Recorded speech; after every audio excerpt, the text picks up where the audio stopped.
It is now 7 o'clock, and I would like to call to order the March 10th Common Council meeting to order. Clerk Toronto, I believe you would like to make some comments regarding the link for this meeting and other expectations. Good evening, members of the public. For audio quality, we will be muting everyone not speaking by default to maintain good audio quality for council and yourselves. If you would like to speak during the meeting on a certain agenda item or during privilege of the floor, please submit your request in the chat. Directions to do so have been listed in the chat. We ask that you provide your full name, address, and topic you are speaking on, as those are required for all speakers at in-person council meetings. If you would like to be called on during the meeting to provide public input, please insert the following into the chat and you will be called on during the relevant time for public input. My name is full name and I live at address, and I would like to speak on for or against agenda item. You will then be given 5 minutes to speak. Please be sure to unmute yourself prior to giving your remarks. Thank you. And I would like to welcome all of the citizens that are here and all of the administrative people that will be making presentations today. I want to remind everyone that disrespectful, rude, or disruptive speech or actions will not be tolerated. Such speech or actions, as well as verbal attacks on any person, may result in the individual, without noticing, forfeiting the remainder of his or her allotted time. At this time, for our invocation, we have Pastor Joanne Schetzel from the Zion Community Church. Please state your name, address, and let's all stand, please. Let us pray. Designer and creator of all that is good, we come at this time inviting you into our midst as we come together for the good of this community. As we work towards the betterment of the citizens of our space in this universe, help us to treat one another with respect as we listen to one another. Help us to keep our minds free from prejudice and help us to guide our discussions and decisions with heart. May our time together yield the best possible solutions to the difficulties we recognize and the accomplishments we celebrate. Thank you for each one who has committed time and energy towards this end. Thank you for each one who has interest in the best community we can be. Bless our time on this evening of community actions. Blessings on all. Amen. Amen. And we'll say the Pledge of Allegiance. I pledge allegiance to the flag of the United States of America and to the republic from which it stands, one nation, under God, indivisible, with liberty and justice for all.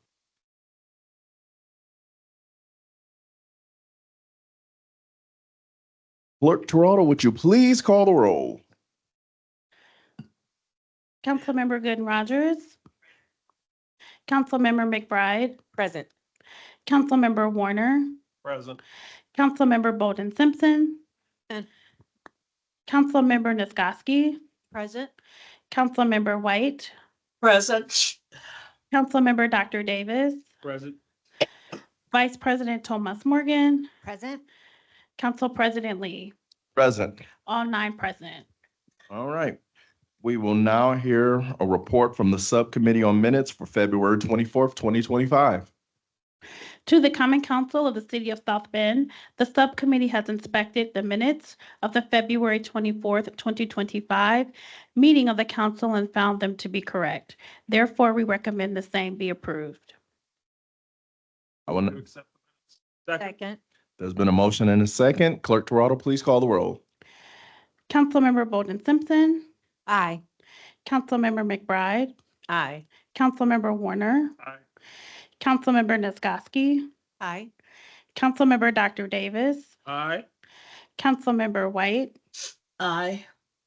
Councilmember Gooden Rogers, Aye.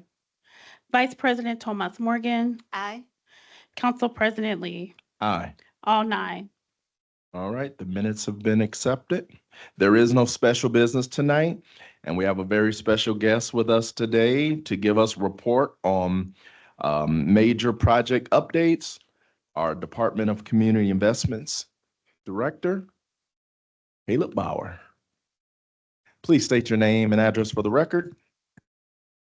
Good evening, council members. Caleb Bauer, Executive Director of Community Investment, offices on the 14th floor of this building.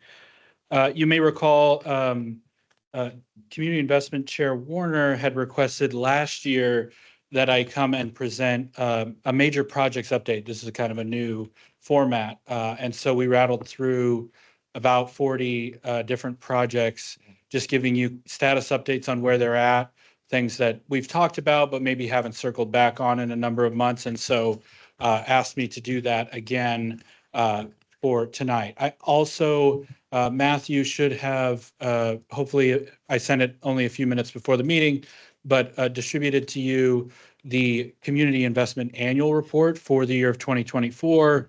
That's about a 50-page document. So please let me know if you have questions. Happy to follow up via email or in meetings with any questions on that annual report. So with that, I'll get going. I can go fast or slow. So if I'm taking too long, please tell me to hurry up and get out of here. So just a refresher on community investment. If I think that's helpful to share this just because we have a big department that has a lot of duties. So a reminder that our team is comprised of multiple different teams. Those teams include planning and community resources, which is those that conduct our neighborhood planning processes. Our downtown plan is being conducted by the planning team. The zoning staff that come before you are part of our department. The building department, which serves both St. Joseph County and the city of South Bend. It's a consolidated building department. Those building department staff are city staff, but the county and city jointly fund the operations of that department, primarily driven, those operations are funded through permit revenue. And then historic preservation. So that's the planning and community resources team. Then we have the Office of Sustainability, a 3-person team that oversees the climate action plan and our sustainability grant programs. You may be familiar with the EASY program, which has provided energy efficiency upgrade matching grant dollars for nonprofits and now also for businesses in our community. That's been a very popular program and very well run by the Office of Sustainability. The Growth and Opportunity team, headed by Eric Glavich. You see them frequently for tax abatement related things that come before council. They also manage 2 revolving loan programs that total roughly $16 million in revolving funds that are used to originate loans for small businesses in our community. They also now run the new Opportunity Fund loan program, which is a partnership with First Source Bank and the Indiana Small Business Development Center. That's gotten a lot of excitement and attention. More than 60 businesses have applied for that program since it was launched last month. So a lot of great work from the Growth and Opportunity team. They also manage the Vibrant Places Facade Matching Grant Program, which is a rolling application program to provide 50-50 matching funds for facade improvements for businesses throughout the city of South Bend. Used to, those were focused on our business corridors. We've expanded eligibility to the entire city footprint. This year, we'll be taking over the downtown program, which had been managed by DTSB, had slightly different criteria. We're trying to simplify and streamline, and so we'll be absorbing that as well. Engagement and economic empowerment is our outreach team. They work with neighborhood associations. They attend meetings of the 27 different neighborhood associations in the city of South Bend and report back out to different city departments, concerns raised at those meetings. They also host the Neighborhood Consortium, also run the Linden Avenue pop-up markets, and work on a lot of different canvassing efforts to support the different teams within our department. Let's see if I can get my slide to advance here. Sorry about that. Then we have the Neighborhoods Division, the largest single division in the department. This comprises multiple teams, including the Neighborhood Services and Enforcement Team, which is the former code enforcement team that oversees environmental code violations and enforces the unsafe building law. So deals with buildings that are at risk of collapse or may pose a risk to neighboring properties or public right-of-way. The Neighborhood Health and Housing Team manages our rental safety verification program. This is our newest part of the team. And then we have our federal fund management team. This is a very important team. It's just a 2-member team, but they manage all of our federal funds, entitlement funds from the Department of Housing and Urban Development, which includes our community development block grants and our emergency solutions grant funds. That staff also serves as the staff to a separate entity, the St. Joseph County Housing Consortium, which administers home funds, which are housing development funds that are provided by HUD for our entire county. As well, the South Bend Animal Resource Center, which oversees enforcement of the animal welfare ordinance. So with that, that's the structure and high level view of the Department of Community Investment. We do serve as the staff to the South Bend Redevelopment Commission, as well as members of the legal department and members of the Public Works Department as well. So just going to run through a few 2024 accomplishments. I will jump through these quickly and so we can move on to the projects. These are contained within that annual report as well. But in 2024, we issued 13 low interest loans to our revolving loan programs totaling $2.5 million to support the growth of small businesses. Most of the loan recipients in that group are minority owned and more than a third are women owned. And we've been really proud of the diverse group of business owners that have been able to take part in those programs over the last few years. As we saw our revolving loan portfolio double in size from a CARES Act Economic Development Agency grant award that doubled the amount of funds we had revolving at any given time. We've unlocked $40 million in private investments with the issuance of new tax phase-ins and created or retained nearly 3,000 jobs from businesses that received those phase-ins previously. And I want to thank you, the council, for making that possible. I know we have a lot of abatements that do come before you. Those are a critical tool in assisting with the growth and expansion of businesses in our community. And really, it is one of the best incentives as far as the risk. There's almost no risk for the city. If the investment doesn't happen, the tax benefit is not gained. And as well, it's scalable. So it can work with small projects. It can work with big projects. It's a very necessary and powerful tool, and we appreciate council's consideration of all those abatements that come before you. We facilitated the adoption of 378 animals at SBARC. We provided funding to operate emergency overnight shelters for unhoused residents during the 6 coldest months of the year. This is operational funding for the Weather Amnesty site located at Center for the Homeless. You may recall that site used to be in a temporary location at the Salvation Army building. It's now in a purpose-built facility in the Center for the Homeless. There are permanent beds. There are laundry and bathroom and shower facilities there. So a much improved operation from when it was in the Salvation Army building where we had mats on the floor. And we've been really pleased with the partnership with Center for the Homeless. That's not an easy program to run, and they do an excellent job and are very communicative with us throughout the season. We leveraged 2 forgivable loans to fund the construction of more than 120 infill units in disinvested neighborhoods. I'll share more about those projects as we get into the details, but those are in the works.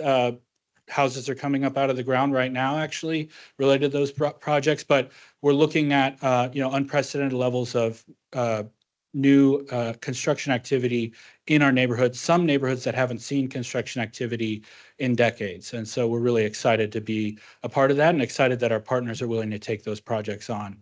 We conducted 774 RSVP inspections. We provided more than $420,000 in matching grants through the Vibrant Places program, unlocking nearly $1 million in total project costs. We removed 1.5 million pounds of litter and debris and assisted with 23 neighborhood cleanups. That's a record for us as far as number of neighborhood cleanups. And we continued a number of neighborhood planning processes, LaSalle Park and River Park. We also worked on a couple smaller footprint plans related to grant opportunities for the Portage Elwood area and the Western Avenue Transformation District, which I'll talk more about as we get into the presentation here. Facilitated more than $600,000 in public and private investments for energy efficiency and solar upgrades. And all of those upgrades, those energy savings, can be reinvested in the mission of nonprofits. So by saving them on utility costs, they can focus on their mission, providing services in our community. We invested $81,000 in grassroots neighborhood-led projects through the Ignite program. This is resulted in new signage for neighborhoods, a couple tool trailers for neighbors.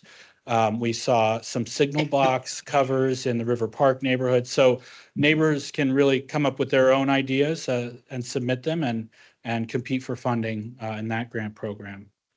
Acquired a number of properties for strategic investments. We provided more than $1 million in home repairs for 76 households in the latest round of the home repair program. Opened more than 10,000 environmental citation cases, and more than 60% of those were resolved by the property owner. The other remaining percentages were resolved by our teams and billed via citation to the owners. We led a robust engagement process for the downtown plan, and we'll be having more to share with you in the near future as we bring that plan before you. We would plan to have a presentation before any official action, just an informational presentation from our Director of Planning, and then eventually bring something to you for adoption. We demolished the remaining buildings at the former Drury's Brewery site and completed work on the Link Trail, a new trail connecting downtown and the University of Notre Dame. So I'll pause there if there's any questions on 2024, and then I'll start rattling through the list of major projects. And please interrupt me as we go when you have questions on specific projects. No, we'll let you go ahead and then Keep we'll ask questions at the end. Perfect. Well, one of the biggest projects ongoing right now is the Beacon Patient Tower and the Madison Lifestyle District. There's a tower crane at the north end of downtown. You can't miss it. That is part of Beacon's new patient tower construction. Beacon has reported they've expended $90 million of the $232 million amount to date. The building is not visible yet, but there's been a lot of work underground, utility work, energy-related work for this building. So there's been a huge amount of work. You just don't see the building coming up out of the ground, but you will in the near future. It will be a 10-story, 300,000 square foot expansion of Memorial Hospital. Wow. This is the largest project in the history of Memorial Hospital, a major investment and a commitment to remaining in downtown South Bend. It will grow the number of acute care beds from 249 to 302. Right now, it's about 40% complete, so we're almost halfway through the project. And substantial completion, the project is currently still on schedule. Beacon is looking at substantial completion in late 2026 and occupancy at that time. The total investment on this is $232 million when it's all said and done. Adjacent to the Beacon Patient Tower is the Madison Lifestyle District. This is a mixed-use development with housing, retail, office, and hotel space that would be adjacent to Memorial Hospital, just south of the Marmain Apartments. Right now, phase one is the focus, which is that northernmost block. To locate you, it is there south of the Marmain Apartments, across the street from McDonald's. The precursor work for that is underway. You might have seen the South Bend Medical Foundation building was demolished, and that is part of replacing parking that will be needed during construction activity for Beacon Health System. So Beacon was the property owner of these two blocks. They need continued parking through the construction period for their employees. So a new surface parking lot is going in where the Med Foundation building was. Beacon employees will likely move here in midsummer to that lot. And then you'll see a lot more utility work, site work beginning on the phase one block of the Madison Lifestyle District, with the parking garage construction really beginning next year and completing in next construction season. Then wrapped around the garage will be the apartments and retail and hotel and things like that. That's phase one. Phase two is the southern block a block currently adjacent, well, it is the block that contains the Burger King to locate yourselves. That would begin after the completion of phase one. So it's a tiered phasing here. Major projects, two largely vacant blocks of our downtown being filled in. Total investment right now, north of $130 million. I say plus because I think that will likely go up as we see phase two be refined. But we're really excited about the progress here. There's been a huge amount of coordination between the developers and the city team. The city team is managing the procurement of that parking garage construction. We've selected a construction manager, Wilhelm Construction, and so we're working diligently through design and looking to get site work going this summer. Diamond View and Stadium Flats. This is a project that is currently under construction. If you take a trip down South Lafayette or South Main Street, just across the street from Four Winds Field, you can see Diamond View going up. Diamond View is a 60-unit low-income housing tax credit funded affordable housing development from Real America. This is the same developer that redeveloped the LaSalle apartments. That 60-unit building will have a range of incomes, all of them income qualified, going from 30% AMI, so very low income, up to 80% AMI units. I can get you the breakdown if you need it. I don't have it right in front of me today, but I do have it. And then Stadium Flats will be two other buildings on that same block. Those will be two market rate buildings, 45 units apiece, so total 90 market rate units. Those are not under construction yet. We hope to have good news and have them kicking off here in the next few months, but have been in constant communication with the developer on all three buildings, and we're really excited to see them coming forward. If you recall, the city support for this, the city had owned this block, the Redevelopment Commission. As well, there was direct funding support in the form of a forgivable loan approved by the Common Council and a tax abatement also provided. Both of those things were critical in the ultimate award of the low-income housing tax credits. Those tax credits are a very important piece in a capital stack on an affordable housing development. Because a developer is holding those rents down to make sure that they are affordable for families, they need to rely on some federal incentives to make that all pencil out as far as the upfront construction costs. And so those tax credits are really what makes that possible. In my opinion, the most powerful tool the federal government currently has to unlock affordable housing development. Total investment on all three buildings for this development is $37.3 million. Five Corners. This is another project under construction, really taking shape. If you drive by it today, you'll see it's at its full height. Siding is yet to go on in some parts of the building, but otherwise it looks a lot like it does in this rendering. This is right across Indiana 23 from Trader Joe's. It is a 108-unit apartment building with 4 for-sale condominiums in the smaller building on the corner. It does include 6 income-qualified units in partnership with the Logan Center. And this was a package supported with a tax abatement. So there were no other incentives necessary to unlock this. This is in the area in the vicinity of the University of Notre Dame. And so as you are aware, we have a relatively healthy market in that area. Developers are able to finance new construction projects there. And so we are not as reliant on large incentive packages to make a project's fundamentals pencil out. Total investment here is $31.5 million. And like I've said, construction is ongoing at this site. Four Winds Field expansion. I know you've hopefully seen the news, and we're out at the steel topping ceremony. This is the addition of the second deck, expansion of seating, new clubhouse, new splash pad, new kids area, a really exciting investment in Four Winds Field. Grateful for the council's approval of those professional sports and convention development area bonds. And so that those bonds are financed using that special tax capture tool. So that captures sales and income tax within a footprint as designated by the state legislature. We're grateful to our local delegation for expanding the cap on that tool, expanding the footprint of that area as well. That really made this project possible. And so what's great is there's no new taxes necessary, no levy, nothing like that for this project. It's only using existing sales and income tax that if this capture tool did not exist, those would have gone to the state of Indiana.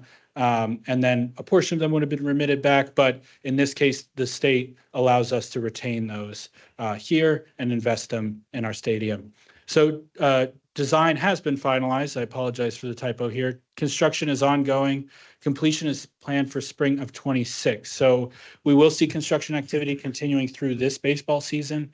The experience won't be negatively impacted. The new seating is already being put in, so fans will get a chance to see the construction up close. Obviously, things will slow down during the baseball season, and then things will wrap up in the next off season. That second deck will be completed, and we'll be off to the races for opening day 2026. The former Drury's Brewery site. This is shown here as a concept plan, just conceptual of how this site can be redeveloped in conjunction with Measle Grove Park and the Portage Elwood Shopping Plaza to the east. You may recall the Redevelopment Commission did acquire that shopping plaza in the hopes of coordinating the redevelopment of this larger site, Drury's, the Portage Elwood Shopping Plaza, and making new investments in Measle Grove Park. Phase 1 and 2 of the Drury's project are completed. Phase 1 was debris removal. There was a partnership with the Environmental Protection Agency that removed all the asbestos-containing debris. Then we demolished all of the structurally unsound buildings or a number of collapsed structures on the site. That was phase 1.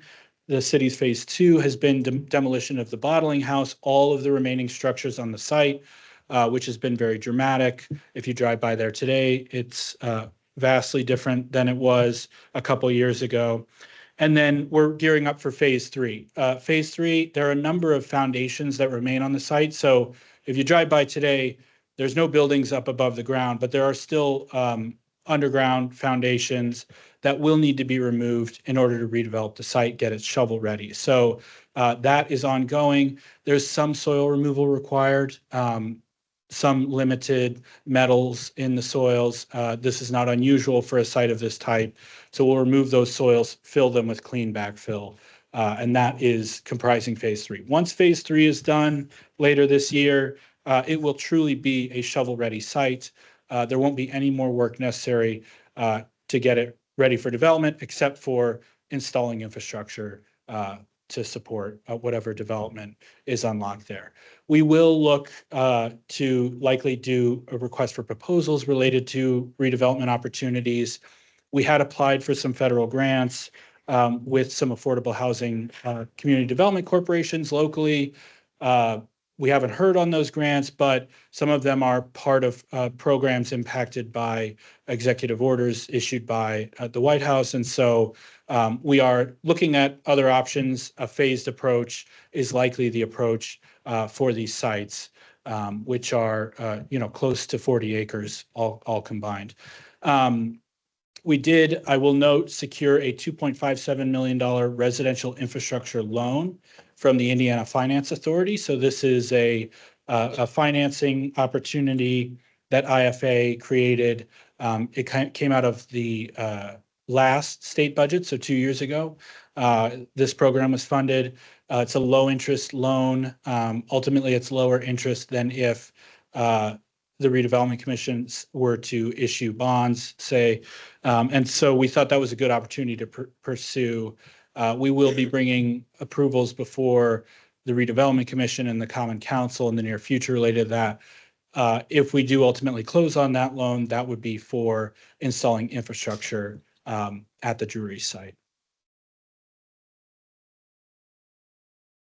You're already familiar, and we'll have a longer presentation later tonight on the J.C. Hart Riverwalk project, 291 apartment units, 398 space parking garage, a very aggressive development timeline, something that we're excited to see get moving here. and $61.5 million in private investment. Lincoln Park, this is a partnership with Intend Indiana, a nonprofit community development corporation that serves the entire state of Indiana. They are based in Indianapolis, but they have been expanding their presence throughout the state. They're doing projects in Gary, Indiana, projects in Kosciuszko County, and projects here in South Bend. This was a forgivable loan that had come before council, I want to say last year, early last year. It's for the development of 92 homes in the Lincoln Park area, just north of the city cemetery, south of Lincoln Way West. This is in portions of the first and portions of the second district. The dividing line goes right through the project area. There are 50 lots that have already been transferred to Intend, and shown here on the photo were the city-owned lots that were part of this development. Intend will need to acquire some additional parcels in this area and has already been working to do that. And we're excited to say 5 foundations are already in the ground. 5 more should be poured by the end of this month. So they're moving quickly. 10 homes will be under construction this year. That will likely be more like 20 by the time the construction season ends. And Intend's been very conscious and very intentional about engaging local contractors. So a lot of the names involved in these projects are names that would be familiar to you. South Bend Heritage Foundation, for example, has been working on a number of the homes. Property Brothers LLC is another firm that has been involved. City support was direct funding through the forgivable loan and the property itself. So these were properties that had been acquired through the tax sale process, from tax delinquency over multiple years. And so really excited to see them coming back to life, getting back onto the tax rolls in the near future. And I will note a significant number of these houses are income qualified. Actually, all of them are income qualified in one way or another. Nearly half are affordable, less than 80% AMI for sale product. And then the remainder shown in blue here are income qualified at 80 to 120% of area median income. Sometimes I refer to that as workforce housing. You'll hear that often in the marketplace. So it's still income qualified. It's not technically affordable housing, but it's housing that is not market rate, meaning it's still meant for a working family to be able to afford. Total investment there, $25 million. Momentum, Soma Lofts. This is the old Salvation Army building. If you drive by today, there's a lot of work going on there. Very exciting. Construction of an entrepreneurial hub and commissary kitchen, as well as renovation of the Soma Apartments to the south.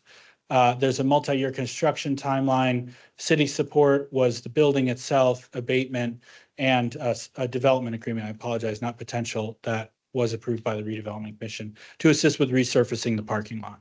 Total investment of $6 million.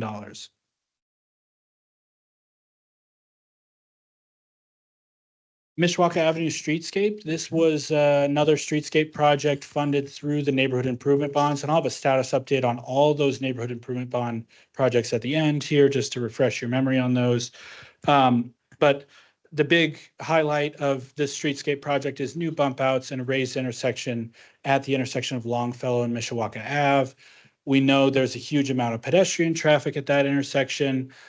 We also know we've got a lot of vibrant and exciting retail businesses adjacent to that intersection. And so wanting to slow some traffic down, make sure that there's good visibility for pedestrians there. And ultimately, I think it will be a huge improvement for that area. As well, further down Mishawaka Avenue, some traffic calming, narrowing of lanes, but also adding bump out protected street parking. So instead of parking that's just out, you could get sideswiped, a bump out protects that street parking, so it's more likely to be utilized. Construction bids bid has been awarded, and so construction will begin this summer. South Bend Thrive. This is a project that's already up out of the ground. 54 units of affordable housing co-located with the YSB Center for Youth Success. So if you recall, that Center for Youth Success is off of McKinley, just west of Logan. So just right to the west of the border with the city of Mishawaka. A great partnership for the YSB, Center for Youth Success, that was funded through a capital campaign, but included three governmental partners, the City of South Bend, City of Mishawaka, and St. Joseph County. Really excited when we can come around a project that benefits our entire region, our community, our shared community with our other governmental partners. City support there was direct funding and supporting infrastructure for South Bend Thrive. This was also a low-income housing tax credit awarded project. And the total investment is $14.5 million. I will note this also includes a couple permanent supportive housing units integrated into the overall development. That's a model we're seeing a lot more, which is integrating PSH units into an overall development instead of seeing one large permanent supportive housing development. And so that's something you'll see coming before you in the future as well. The Tech and Talent District. This is the University of Notre Dame's acquisition of the South Bend Tribune building. I know there's lots of questions about this project, and I get questions about it all the time. And sharing what is the university is currently comfortable sharing at this time, which is they're working to partner with developers to identify the right model for the project. And once they are able to do that, they would be able to refine a construction timeline for reactivation of the Tribune building. The phase one project would introduce active uses on the building's ground floor that feature science, technology, and innovation. They would be visible from the sidewalk and create an engaging street level environment at the corner of Colfax and Lafayette. In addition to attracting advanced jobs and university researchers and students, the building is envisioned to host a variety of community-facing programs. That could be through the University of Notre Dame, Holy Cross College will have a presence, and then South Bend City Church, which owns the former press building on the north end of this building. They just celebrated their phase one ribbon cutting, which includes worship space for the church. It includes classroom space for the Boys and Girls Club of St. Joseph County, for after-school care, for K through 6, and then also includes the partnership with the University of Notre Dame. So that's what I can share right now on that project. I know there will be more to come in the future, and we're very excited about the partnership with the university and their transformative investment in downtown. More infill housing development is ongoing in the Southeast neighborhood. 466 Works, a locally grown community development corporation that's really been able to scale up their capacity over the last few years. They're in the process of building 30 new for sale homes in the Southeast neighborhood by 2027. 12 of those will be income qualified at that workforce housing level, 80 to 120% of area median income. City support on these projects was real estate parcels acquired through the tax sale process, and then funding in the form of one of those EDC statute forgivable loans. Total investment, $8.7 million. Potawatomi Park Phase 1, we are still in the midst of the River Park Neighborhood Plan, and that includes the Potawatomi Park Master Plan. Those have not come before council for formal approval and incorporation into the comprehensive plan.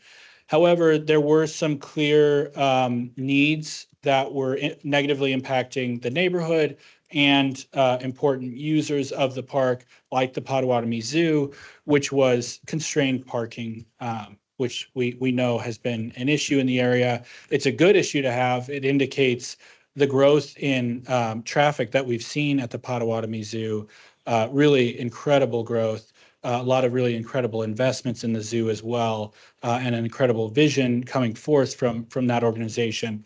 So what we've proposed and what the Redevelopment Commission has approved funding to move forward on is some traffic calming elements on Green Lawn and Wall Street, and new perpendicular parking on the east side of Green Lawn and the south side of Wall Street. So we will be adding a significant number of new parking spaces while also not disrupting the old growth trees in Potawatomi Park, minimizing disruption to the canopy there. As well, there will be a couple raised intersections as part of these improvements, really slowing traffic down on Wall Street, where we know there is a lot of pedestrian crossing, kids running across, and also add a pedestrian island and sidewalk at Ironwood and Wall Street, a difficult crossing there for pedestrians. This phase one also includes removal of the Potawatomi Pool facility. So that is ongoing, and you'll see work beginning on that this year. The YMCA site, this was acquired as part of a partnership with the YMCA as they relocated, as they reinvested in South Bend and located downtown. They provided that land to the city of South Bend. It was acquired in 2024. Demolition was recently completed. You can see here, aside from some equipment on the site, this is what the site looks like today. And so it is ready for redevelopment. We will be issuing an RFP, proposing one to the Redevelopment Commission later this summer to be issued and seek redevelopment proposals. The Western Avenue Transformation District. So this is a project that is a partnership with the Housing Authority of South Bend and the Community Foundation of St. Joseph County. And really what it is reimagining and redeveloping the full Rabbi Shulman and Monroe Circle townhomes block, as well as looking at redevelopment of the block to the northeast. So just north of Four Winds Field, there are 2 blocks owned by the South Bend Redevelopment Commission. The westernmost of those here, which is immediately across the street from the front of St. Patrick's Church, would be part of a new redevelopment as part of the phase one. Right now, negotiations are ongoing, but the Housing Authority of South Bend has selected a developer for the phase one of this project. Right now, the scope of phase one, we're working to refine with the developer, but the goal is 208 units, with 70% of the units, the new units, being made income qualified for individuals under 60% of area median income. So what we've proposed here is a more dense development than existed on the block previously that replaces, over the 2 phases, replaces all of the lost public housing units with what are called project-based voucher units. Those would be units at the same income qualification as the public housing units that existed previously. And then on top of that, hoping to include some low-income housing tax credit funded units. So those would be income qualified units at a higher level of income, but still less than 80% of AMI, if that makes sense. So not extremely low income, but low income up to the 80% rate. And then include about 1/3 of the units as market rate units. So really looking for a mix of incomes in this new neighborhood. This is a model we've seen be successful in other communities. Certainly, we want to avoid reconcentration of poverty, and we want to develop a neighborhood that benefits all the residents in the neighborhood and includes a mix of incomes, includes new activities, includes ground level activation of the buildings, as you can see in one of these concept sketches. The developer is the Michaels Organization. It's a national development firm. They do already have a presence here in South Bend. They are the owners of the LaSalle apartments. I mentioned earlier, Real America redeveloped those apartments. They sold them to the Michaels Organization a few years ago. So we're excited that TMO is involved. They already know our community to a certain extent. They're very successful in these types of large-scale redevelopment of public housing projects. And so really looking forward to that. Like I mentioned, the Housing Authority is still negotiating the master developer agreement that would govern this work. And so there's a lot more work left to do to really scope out the project and get into a refined product. But we're well on our way. We've got $10 million that were awarded to the Community Foundation of St. Joseph County via the Lilly Endowment Incorporated Gift 8 program. So really incredible grant award, one of the largest the Community Foundation has ever received. It would have been the largest except they got another grant at the same time for $20 million. So it's the second largest, and incredibly grateful for the Community Foundation's participation and buy-in for this vision.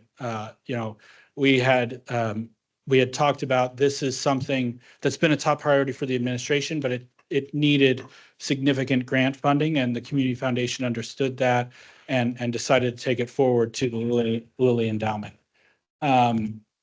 There are also future phases. So phase 2 would be the southern portion of the Rabbi Shulman block, and then looking west to the Westcott building to the west, which has been authorized for a RAD approval. So that is called a rental area demonstration.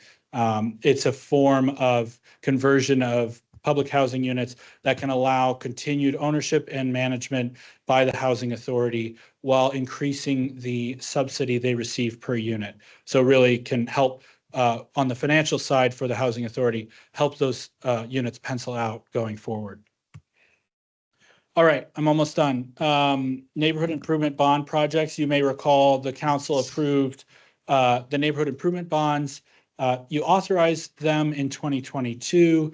We closed on them in 2023.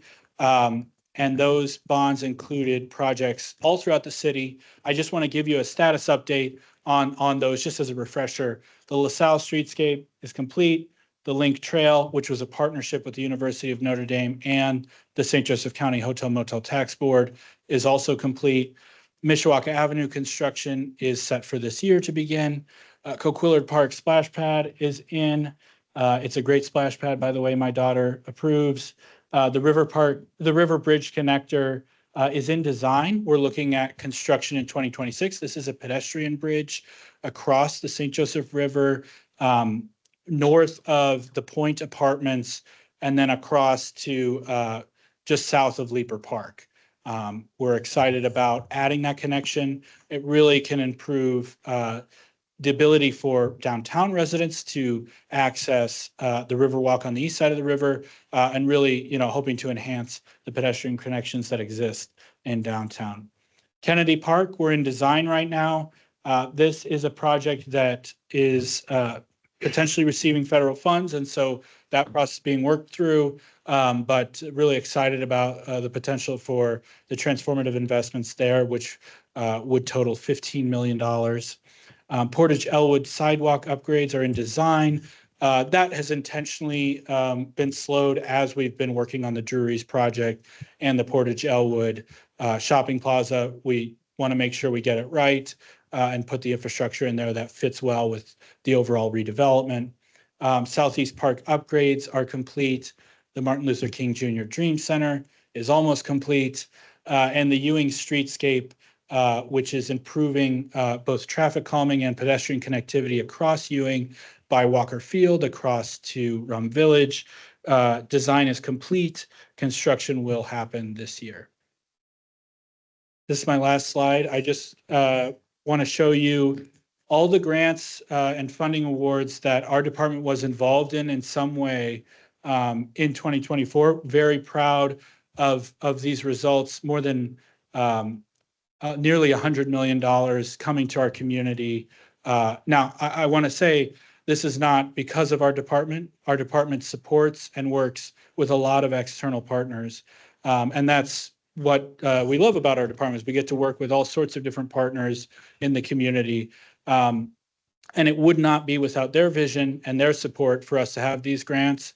And you'll see a lot of them are awarded to partner organizations, but there's work that goes into that even from the city side, letters of support. A lot of times it could involve things like developing the overall master plan for the Western Avenue Transformation District. What is it going to look like? What is the vision? What is the income breakdown of all the different units? What do we want to see here? Setting that vision, our team is often involved in those things. And so through the Ready 2.0 program, the Regional Development Authority awarded $5.64 million for the Riverwalk development with J.C. Hart. That's for infrastructure work. That is awarded to the city of South Bend directly. $3.6 million was awarded to the Community Foundation of St. Joseph County for the Western Avenue Transformation District. That's on top of the $10 million they got from the Lilly Endowment Gift Aid Program, $1 million for Potawatomi Zoo Big Cats expansion, $3.7 million for Michigan Monroe Arts District. You'll hear from Sarah Hill, who is part of that project later tonight. $220,000 for the YMCA Child Care Center at the downtown location to be paired with the Downtown Y. $30 million awarded to the University of Notre Dame for the Downtown Tech and Talent District. $10 million to the Community Foundation of St. Joseph County for the Western Ave Transformation District. Another $20 million awarded to them for a regional proposal that covers 3 counties, St. Joseph, Elkhart, and Marshall counties. That provides funding for a regional land bank and affordable housing development fund.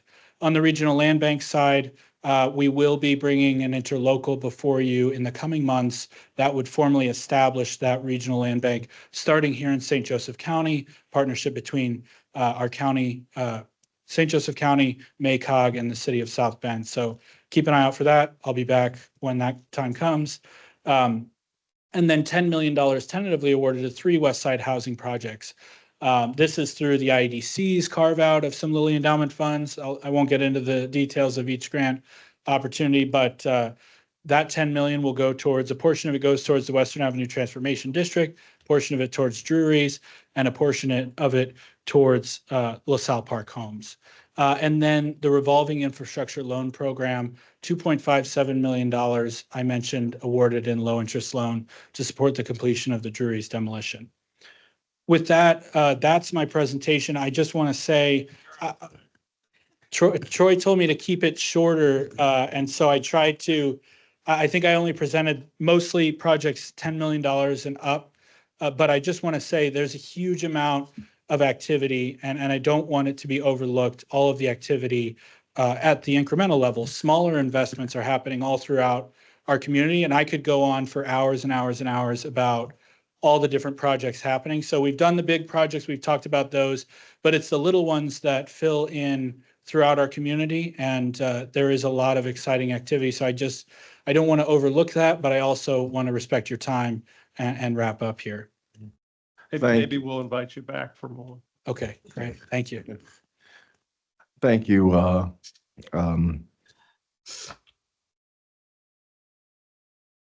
Was a lot. Council members, I'm going to ask, normally we give you 2 questions, but I'm going to ask you to ask 1 question. So, and I'll start over here with Councilwoman McBride. Thank you. Thank you for the presentation. A lot of exciting investments going on in the city. So we have a lot to be proud of. My question is, if you can also look over in the Potawatomi Park phase to look at the intersection of Twickenham and Greenlawn. I know that has been a concern for years. It's a blind spot right there. I think it's a home there, but if you could also expand just to take a look at that intersection to make sure that we have safety measures at that extended to that location as well. Okay. Thank you. Councilwoman Sheila Niskowski. Thank you, President Lee. Well, I had 2 questions, so I'm trying to debate which question I'm going to ask. But I guess with the Lincoln Park on the Intend, Indiana, and those 40 or the 92 homes or the projects, are those homes all for purchase, right? These are for home ownership and not rental? Those are all for sale homes, yes. Can I do one slip and just? I'll email you my other question. Okay, great. Thank you. Thank you. Vice President Rachel Thomas Morgan. Mr. Bauer, thank you so much for this update. And it is really exciting to see this list and the numbers associated. I get this question a lot, and if you can speak to it. So the housing is for purchase, home ownership. Can you speak to what the process will be? Will it just go on the market and that's how, or what is the process to apply for the low income housing? So both organizations, Intend and 466 Works, would conduct an intake process. Typically depends, 466 Works, they usually do it before they've even started construction on the home. So they'll pre-qualify buyers at that time, and then they build the home. It's called a pre-sale. Intend will build the homes and then sell them. So that, Okay. it'll be a constructed home. They'll look to find income qualified buyers at that time. So that's a little bit closer to the home completion date, when those buyers are going to be selected. But Intend will be working to have a number of engagement opportunities coming up in the near future for prospective buyers there, and then help them through the income verification process. The one thing you didn't mention was Diamond View. Is that similar? Diamond View, those are Qualified. rental units, so they'll just lease those up at time of occupancy, and they'll work to income qualified prospective tenants then. Thank you. Yeah, thank you. All right, we'll take it all the way down to the second district. Ophelia Gooden Rogers. Okay, I'm gonna be nice. I have 5, but since we've been allotted 1, then I'm gonna try for the 1. I would try to sneak them all in, but also thank you for this wonderful report. So I would like for you to go back to the Kennedy Park and just kind of give me an update on that and explain a little bit more. So we're in the design process for the Kennedy Park project. That is awarded a DNR grant through Indiana Department of Natural Resources for $7.5 million to be matched by $7.5 million from the city. So overall, a $15 million project.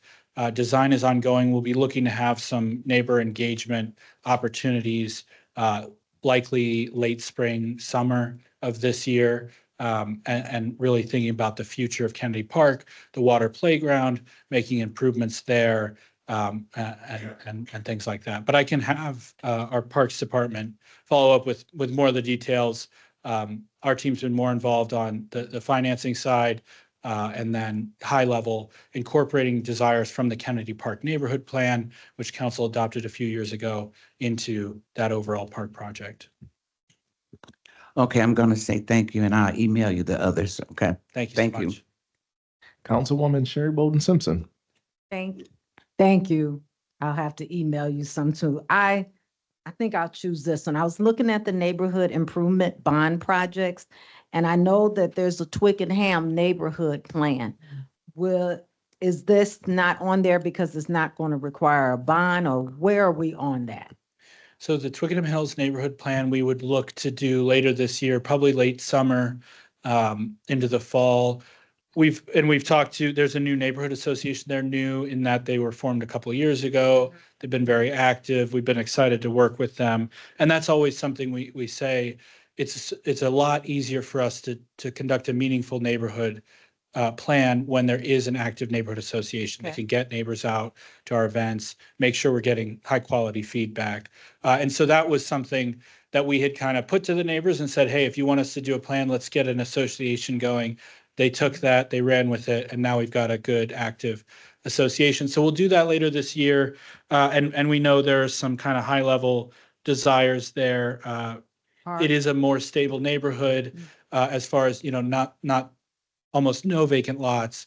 So a lot less as far as visioning of what could be. When you have a fully occupied neighborhood, you have a lot less land to work with, but it will focus more on infrastructure and then park investments. And we know that has been a desire on the south side of working to locate a new park facility. And that's been something we've been thinking about for a number of years. So that will proceed, like I said, later this year. Every neighborhood plan has an implementation matrix. We look at short, mid, and long-term goals so that neighbors know when we adopt these plans, we're serious and we're going to take steps to execute on those plans. Though some of those steps might take a number of years if they're bigger ideas. And so we'd have an implementation matrix at that time. And then the task is put to our team of figuring out how are we going to make these projects possible. And that's why we're always looking at neighborhood plans and seeing where we're at in the matrices and making sure we're keeping focused on moving those projects forward. Thank you. Thank Thank you you. for your presentation too. Sure thing. Councilman Dr. Davis. Thank you again for your presentation. My question is, regarding the remodeling of the conservatory to see what are your plans regarding that, using the designs that were already completed by the KIL architecture, and where are we with those kind of processes and your thoughts? Great question. Yeah, we know, we're still working through the Potawatomi Park Master Plan, but we know, and we've heard loud and clear from residents that that's an important facility in our community. And we also know there are some deferred maintenance pieces that need to be addressed in that facility. And so I don't have an exact timeline, but we have been having internal conversations about identifying funding sources to allow us to move forward with the important work to not only preserve the facility, but make upgrades to it so that it can be further activated in the future. And so I will say I don't have an exact timeline, but it is something we're very focused on. We know it's a need. Can you just send me an email as you update that, please? Yes, absolutely. Yeah. And President Lee, did you remember that Councilwoman White's online? I'm not gonna forget. I got Okay, it. got her. Yes. Councilman Warner? Yeah, mine's one-sided. I say this in redevelopment meetings. The community investment staff from top to down does a fantastic job. All across the different divisions from growth and opportunity to neighborhoods to Triple E. Your team is fantastic. And you can, when you talk to them, you can see it in their eyes. They love their job, that they're really transforming the city of South Bend, all of the things they do. And so I just want to commend you. And I'm not going to name names because I would forget a few people. And but the team all across the board at Community Investment does an amazing job. Thank you. Thank you. Yeah, it's really a team effort, and we, like you said, we have a very talented team. And I'm really proud to lead that team and to work with them every day. It is a lot of fun, and we like to have fun in the office. We also like to work hard, and I remind the team we need to be moving the ball forward every day for our community, and that's our focus. All right, we'll go online. She's not feeling well tonight, but she is online. Councilwoman Karen White. Thank you, President Lee. Thank you, Kayla, for a wonderful presentation, and also the PowerPoint, because that will give us an excellent guide as we continue and as, you know, the department continues to roll out various projects. It gives us a place where we can begin to look at and kind of, you know, mark along the way. My only question that I have deals with the home repair program. I know there's a lot of things happening at the federal level and the state level. Do you foresee rolling out the home repair program for this upcoming budget year? Yes, I do. So Mhm. we, if you recall, the council appropriated $2.5 million for home repair in the American Rescue Plan Act funds. We used $1 million of those funds for this latest round that we just completed. And so we'll be looking to open a new round this year that will use the remainder of the American Rescue Plan funds. And then we would look to return to kind of our previous levels, which is roughly $350,000 to $400,000 annually for home repairs, what we have generally requested in the annual budget. Obviously, that's something as we see how the property tax landscape shakes out from session, but that's something that would be our intent. That's our, you know, current plan is to return to that scale annually. Thank you. Once you're ready to roll out the guidelines and the processes, could you make sure that the council, that we get information? I have a couple of seniors who's been waiting quite some time to be able to at least apply. So once you get that information, I would appreciate you sending that. But thank you so much. Absolutely. Thank you. All right, and the last question is for me. You told us that we had 13 low interest loans that went out from the revolving fund, correct? Who were some of those that received those loans? I'm on the loan committee. And so if you don't have the names today, I reviewed all of them, but I'm trying to think back a couple examples. La Esperanza, which is opening in Four Winds Field, received a working capital loan through the program. So they're opening their new location downtown. That's one. I believe Ivy Alley, which is a new brewery going into a building just across from the old Gates Auto property that would have duck pin bowling and a brewery. That was a revolving loan recipient. A few other restaurants, a couple trucking companies, but I would have to follow up with the exact list. I just don't remember them off, but I can send that to you. I would love to have that. And at this point, we're going to thank Mr. Bauer for his presentation. And now I will now entertain a motion to resolve into the committee of the whole. So move. Thank you. There's been a motion and a second. Clerk Toronto, please call the roll.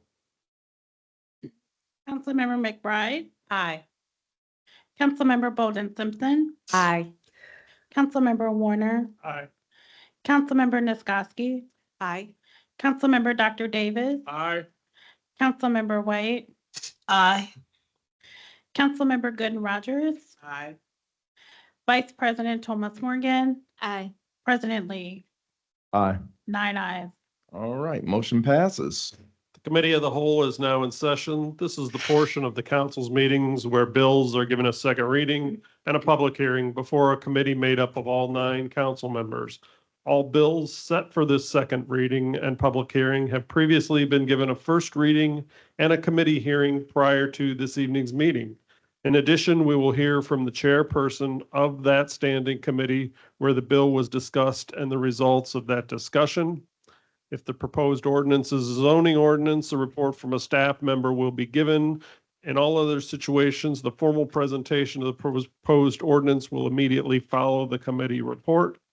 The formal presentation shall be untimed. Clerk Toronto, will you please give Bill 8-25 a second reading?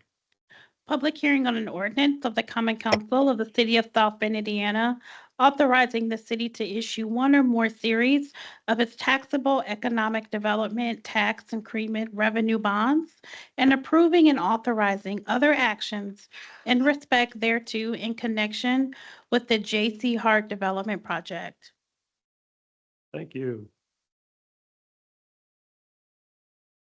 Mr. Bauer, welcome. I ask that Sorry you to state your name and monopolize. address and share with us the key points of the bill. Caleb Bauer, Executive Director of Community Investment, offices on the 14th floor of this building. I'm sorry to monopolize your time tonight. So I'll go quickly through this. This is the 4th time you've seen roughly this version of the presentation. This is an ordinance that would authorize the issuance of taxable economic development tax increment revenue bonds. These are in the form of what we call a developer-backed bond. So this is a bond where the risk is being carried by the private developer, J.C. Hart Company. So it would not be a bond that there would be any obligation for the city to pay in case of default. This is a financing tool that will unlock a 291 apartment development on the river, minimum $61.5 million in private investment. The city's role, in addition to this package, would be some infrastructure work funded through Ready 2.0 grant. And here is the footprint of the buildings. I know we've been through this before, so I'll move a little quicker. This is the parcel in question, shown in yellow. It is the second of the Crow headquarters buildings. The northernmost building that you see on the corner of Jefferson will remain Crow's headquarters. The southernmost building would be demolished to make way for the development. That would look like this. One E-shaped building on the river, the second building off the river across a public street. That is a building with a parking garage wrapped inside of it, so you wouldn't see the garage, but there would be parking there for all the tenants. Here are some renderings of the site. One showing you the view from the river. We are at the final approval stage of this with the bond ordinance 3rd reading before you tonight. You previously acted to create a new allocation area on this parcel that sets up the ability to issue this bond. Overall project budget, $61.5 million in private investment committed. The bond issuance would generate roughly $11.9 million in net proceeds. And the way that net proceeds would be paid back would be over a 25-year term, pledging 90% of the incremental revenue to pay that back. So all of the debt service payments are being funded through future tax payments from this singular development. Not any other developments, just the property itself is what's funding this financing tool. And an additional 6% of incremental revenue would be pledged up to a flat rate, $1.342 million. Project timeline, J.C. Hart is wanting to move very quickly, and they would look to close on the property shortly after approval. We look to close the bond mid-year of this year. Infrastructure construction would proceed this year. Developer construction demo of the building would start later this year, and construction will be completed by the end of 2028. This, again, ordinance before you would authorize the administration to issue and close on these bonds. A reminder that J.C. Hart would be the party that commits to cover any debt service payments in a scenario where the property tax revenues are lower than estimated. So this does not affect the city's bond rating in any way, and there is no risk to the city in having to repay these bonds if the property taxes are less than we all anticipate. With that being said, you're familiar hopefully with J.C. Hart. They are 49 years of experience, Indiana-based developer. This is their first project in South Bend. Here are a few other projects they've developed throughout the state: Indianapolis, Carmel, Noblesville, West Lafayette. They've also done some development in the state of Ohio. And a reminder on the project-based TIF allocation area. The allocation area you created sets a base assessed value. That base assessed value continues to go to the taxing entities that would normally receive it. Only new taxes are captured in the development area as incremental assessed value. That's what's being used to fund the debt service payments on this financing. Overview, much of this I've already covered. 225 temporary construction jobs. We're looking at 6 new permanent full-time positions. With an apartment building, you're not going to have a lot of new FTEs, maintenance staff, and property management staff. And that's the formal presentation. I will note we have representatives of J.C. Hart online, Chandler Sturgis, Tom Everett from Barnes & Thornburg. Our bond counsel is here. I believe Emma Adlam from Baker Tilly was on during committee, might be on right now. So if you have any questions for them, but I can usually take most of the high-level ones if you've got any. Okay. Thank you, Mr. Bauer. Thank you. Gentlemen, anything to add?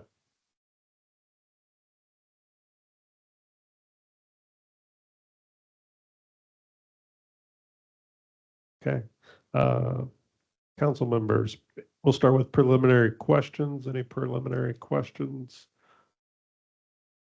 Councilmember Thomas More. Actually, all my questions regarding the project were answered during the committee. I did want to ask the project-based TIF model seems to have multiple benefits. Do you think that this is a tool we'll continue to utilize more and more, Mr. Bauer? Yes, I do think it is a good tool to keep in our toolbox. Different projects and different developments and different developers and their level of experience and their sophistication determine what incentives can work. But for large projects like this, I do think the project-based TIF is a very, very good tool.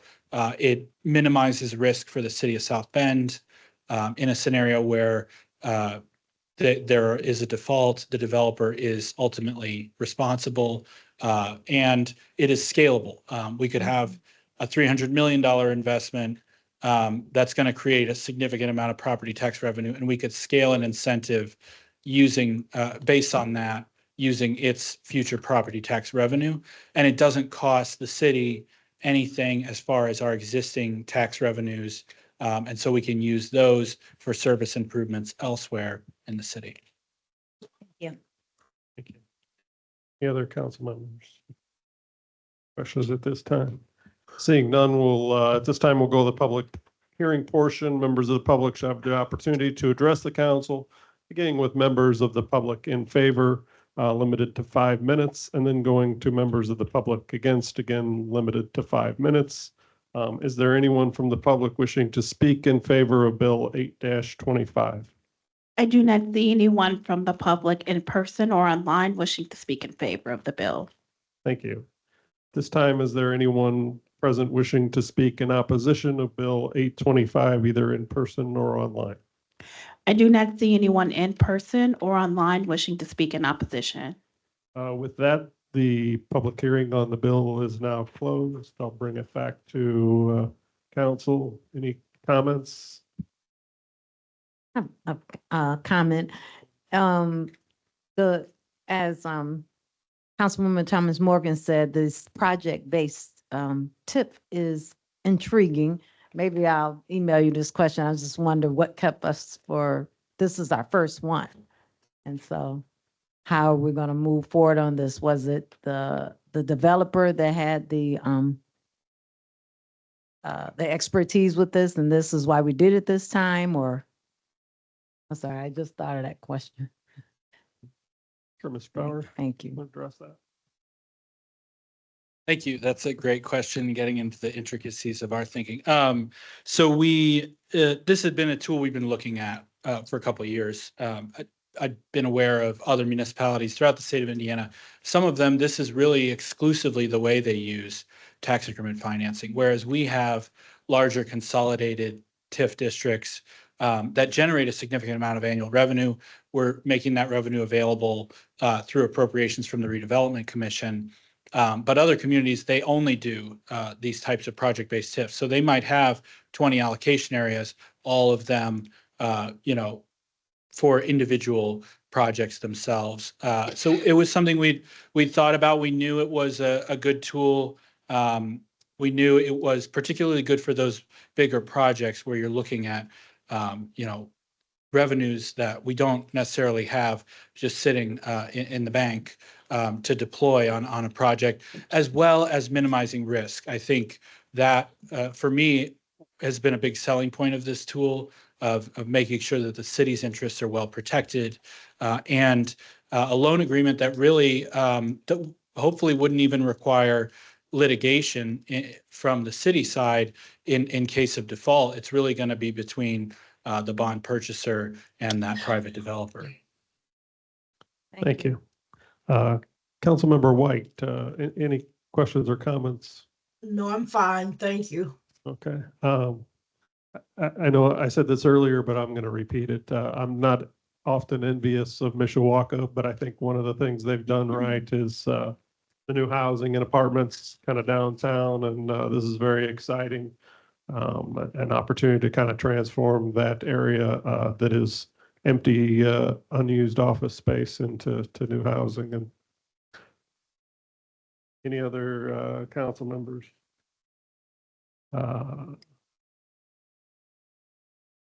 Okay, I will now entertain a motion regarding Bill 8-25. I make a motion to send Bill 8-25 to the full council with a favorable recommendation. We have a motion and a second. Clerk Toronto, if you could please call the roll for us. Councilmember Dr. Davis. Aye. Councilmember Nisgowsky. Aye. Councilmember Gooden Rogers. Aye. Councilmember White. Aye. Councilmember McBride. Aye. Councilmember Bowden Simpson. Aye. Councilmember Warner. Aye. Vice President Thomas Morgan. Aye. President Lee. Aye. 9 ayes. Thank you. The bill will be sent to the full council with a favorable recommendation. Clerk Toronto, at this time, will you please give Bill 9-25 a second reading? Public hearing on an ordinance of the Common Council of the City of South Bend, Indiana, amending ordinance number 11161-24 fixing the annual pay and monetary fringe benefits of sworn members of the South Bend Fire Department for calendar year 2025 to amend and clarify the salary classifications at Section 2 of this ordinances. Good evening and welcome. Committee report. Yes. Kyle Willis, City Controller, Offices Oh, on. I'm sorry, we need a committee report. Sorry. Thank you, Chair Warner. This bill was heard in Personal and Finance this afternoon. It was given a favorable recommendation to the Committee of the Whole. Thank you. Good evening and welcome, Mr. Willis. Sorry. Okay. Kyle Willis, Office, City Controller, Offices on the 12th floor. Bill number 9-25, authorizes the adjusting of salaries for non-captain position salaries to raise those salaries to the level of a captain salary. During the negotiations for fire for this budget year, the attorneys understood that this was the case for these non-captain positions, but it was inadvertently omitted from the firefighters CBA agreement for this year. So we are here today just to get the approval to make that amendment within the firefighter CBA agreement. Thank you. Council members, do you have any preliminary questions? And yes, it has been written now for the writing for that to be clarified. Correct. It'll be just amended in the agreement. Okay. Thanks. Any further questions? Okay, seeing nothing at this time, we'll go to the public hearing portion. Members of the public shall have the opportunity to address the council, beginning with members of the public in favor, limited to 5 minutes, and then members of the public against, limited to 5 minutes. Is there anyone from the public wishing to speak in favor of Bill 9-25 in person or online?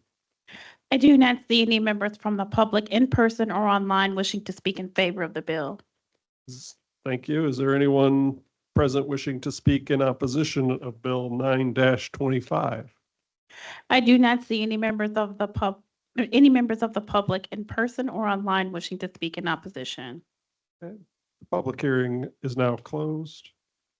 Council members, any comments or session?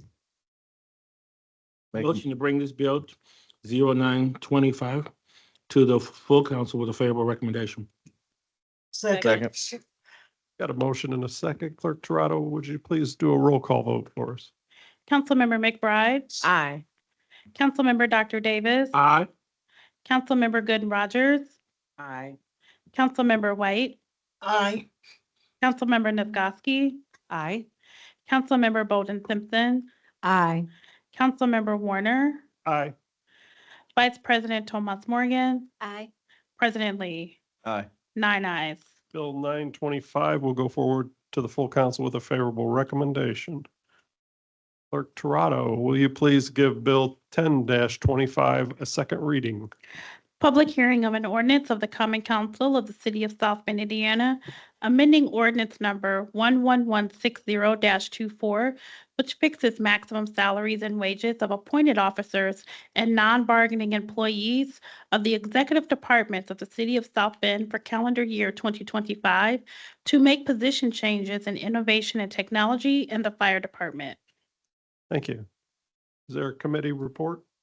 Yes, there is, Chair. This was heard in Personal and Finance this afternoon, and it was given a favorable recommendation to the Committee of the Whole. Thank you. Willis. Kyle Willis, City Controller, Offices on the 12th floor. Bill number 10-25. We have two title changes within the Innovation and Technology. The first being Software Specialist, title change to Enterprise Software Specialist, and the Case Manager, title change to Resident Success Liaison. These title changes are to better reflect the work that'll be done for these respective positions. And in the Fire Department, adding of a new non-bargaining position for position titled Digital Communication and Multimedia Training Coordinator. This position is currently in the police department, so the the duties and work will be similar, just with different departments. This position will be like the point of contact between the fire department and community. They will help prepare media communications, manage the social media accounts, and help establish relationships within the community. This position will also be the driver for service campaigns or programs and special events that'll be held with the fire department for the community. But I also like to think of this position as a promoter of the fire department's brand and image to let the community know that this isn't, that they not only put out fire, just only put out fires, but they provide other services as well. Thank you. Council members, any questions of the petitioner? Councilmember Niezgodski. Thank you. And I just wanted this was brought up in committee today, but when we talk about those things with our fire department, this position can help get out messaging about when they do smoke alarms, fire alarms, extinguishers, fire safety. Council or member Dr. Davis talked about the second floor. How to make sure you have a ladder that you can get away to get out of that danger should your path be blocked by a stairwell, for example. So this position is very important, I believe, to get out those public service messages and that information to the public, which could indeed save a life. Correct. So I know that kind of encompassed all of that. I just wanted to elaborate a little bit on how important that position could be when we're talking about public safety. Yes. Councilmember Lee. And this also was a previous position that one of the firefighters used to do, kind of added duties, and now they're creating this position so that they can have the same type of presence in the community as the police department has. And as Councilwoman Niezgodski said, educate the community and hopefully prevent tragedies from happening.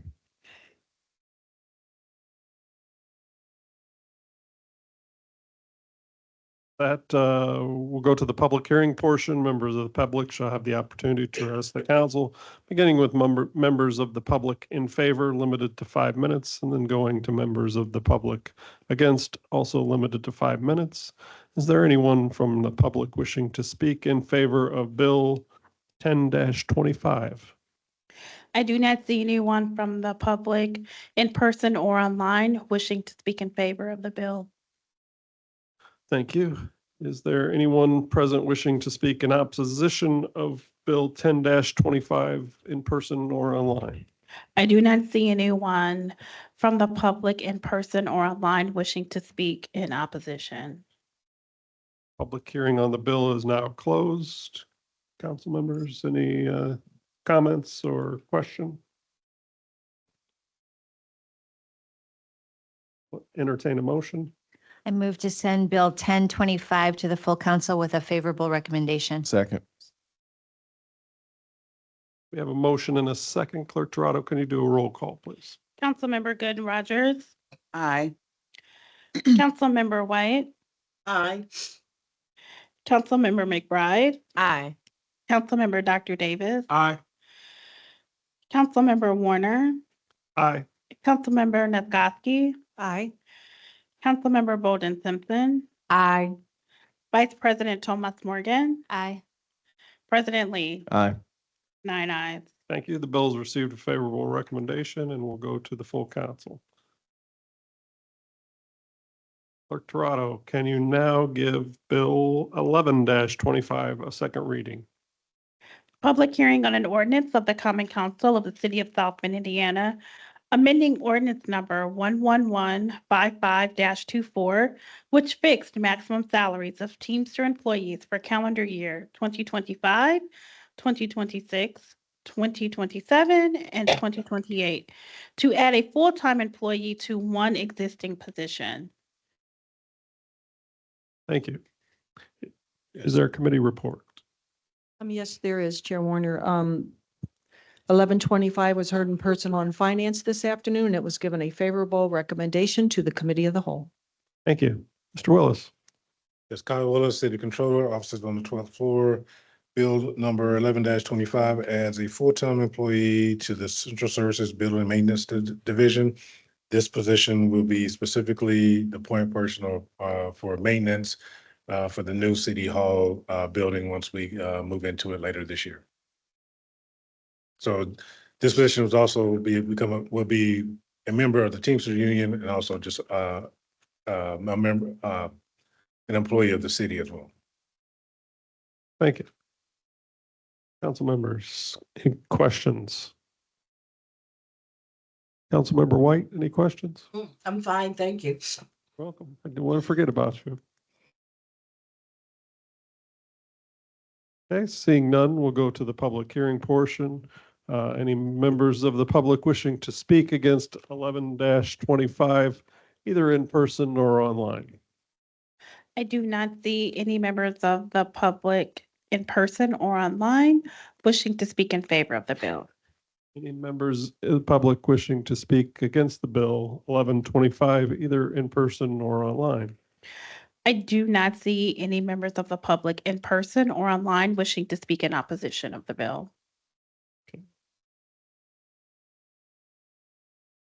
With that, we will close the public hearing on the bill. I'll bring it back to council. Any comments? I'll make a motion to send Bill 11-25 to the full council with a favorable recommendation. Second. We have a motion and a second for a favorable recommendation. Clerk Toronto, will you do a roll call, please? Councilmember White, Aye. Councilmember Bolden Simpson, Aye. Councilmember Warner, Aye. Councilmember Nisgowsky, Aye. Councilmember Dr. Davis, Aye. Councilmember Gooden Rogers, Aye. Councilmember McBride, Aye.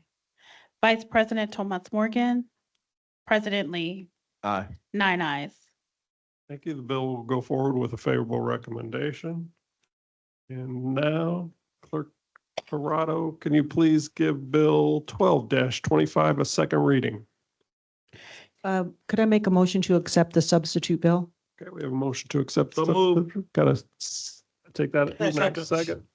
We have a motion and a second to accept substitute bill 12-25. Clerk Toronto, can you please do a roll call on accepting substitute bill -1225? Councilmember Dr. Davis, Aye. Councilmember Nisgowsky, Aye. Councilmember Gooden Rogers, Aye. Councilmember McBride, Aye. Councilmember Bolden Simpson, Councilmember White, Aye.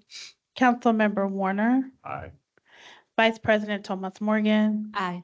President Lee, Aye. 9 ayes. Thank you, Councilmember Nisgowsky. This substitute has been accepted. So at this time, Clerk Toronto, will you give a second reading to the bill?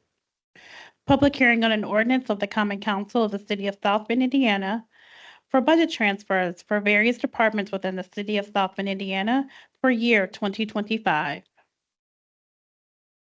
Thank you. Committee report?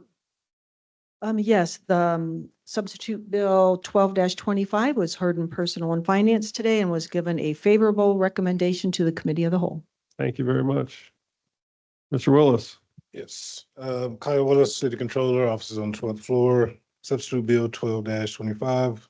A couple highlights from this bill. There was a budget transfer in Venue Parks and Arts in the amount of $595,694. Transfer funds from community programming to community initiatives to complete the reorg or realignment in that department.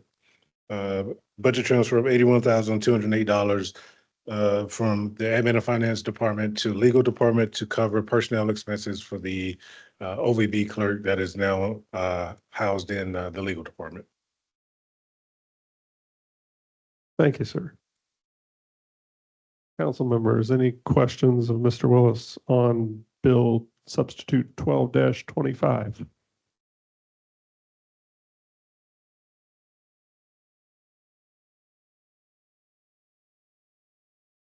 Then at this time, we will go to the public hearing portion. Is there anyone from the public wishing to speak in favor of Substitute Bill 12-25, either in person or online? I do not see anyone from the public in person or online wishing to speak in favor of the bill. Okay. Thank you. And at this time, we'll go to those speaking in opposition. Is there any members of the public wishing to speak in opposition of Substitute Bill 12-25, either in person or online? I do not see anyone from the public in person or online wishing to speak in opposition.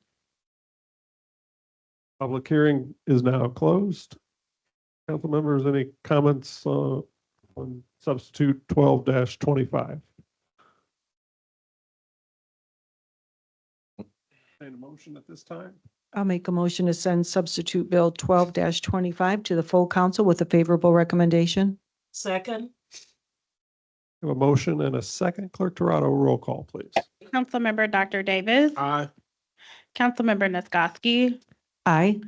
Councilmember Good Rogers. Aye. Councilmember Bolden Simpson. Aye. Councilmember McBride. Aye. Councilmember Warner. Aye. Councilmember White. aye. Vice President Thomas Morgan. Aye. President Lee. Aye. 9 ayes. Substitute 12-25, we'll go forward with a favorable recommendation.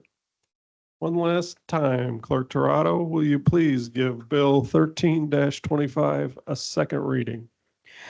Public hearing on an ordinance of the Common Council of the City of South Bend, Indiana, appropriating additional funds for certain departmental and city services, operations for the year 2025 of $1,464,798 from the general fund number 101, $535,028 from the Parks and Recreational Fund number 201, $5,000 from the Gift Donation Bequest Fund number 217, $655,000 from the Law Enforcement Continuing Education Fund number 220, $54,198 from the Central Services Fund number 222, $489,000 from the IT Innovation 311 Call Center Fund number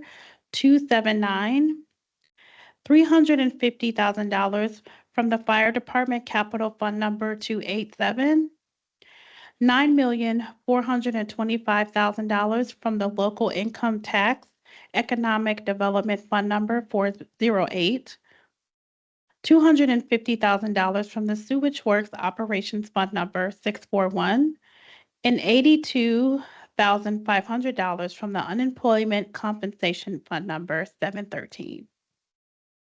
Thank you very much. Do we have a committee report? Yes, we do. Bill 13-25 was heard in Personal and Finance today and was given a favorable recommendation to the Committee of the Whole. Thank you very much. Thank you. Mr. Willis?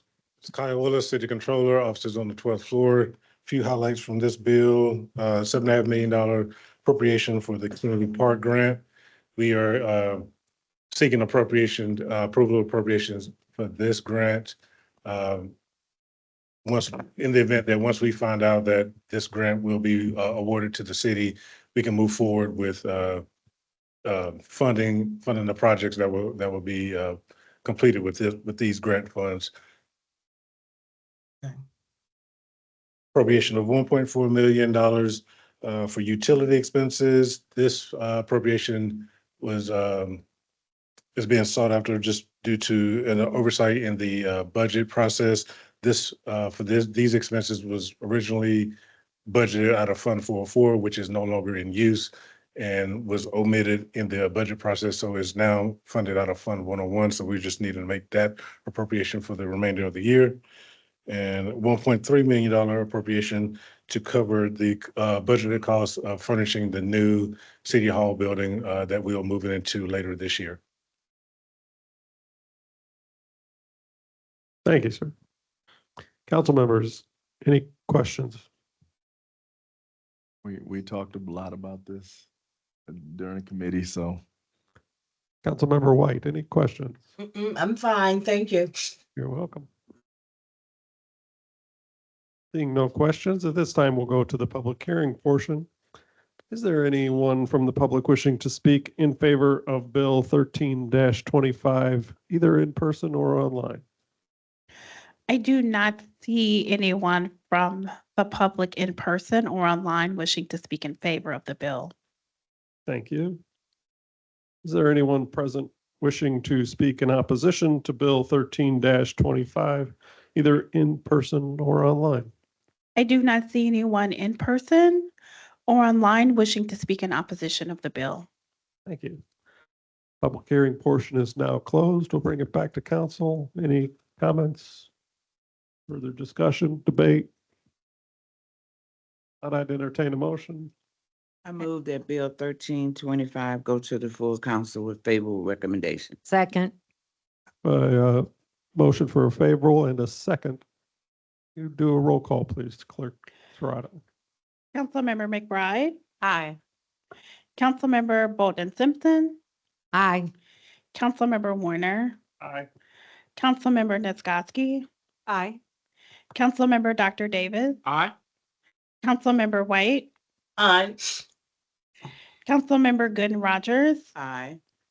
Vice President Thomas Morgan, Aye. President Lee, Aye. 9 ayes. Thank you. 1325 will go forward with a favorable recommendation. Thank you, Mr. Willis.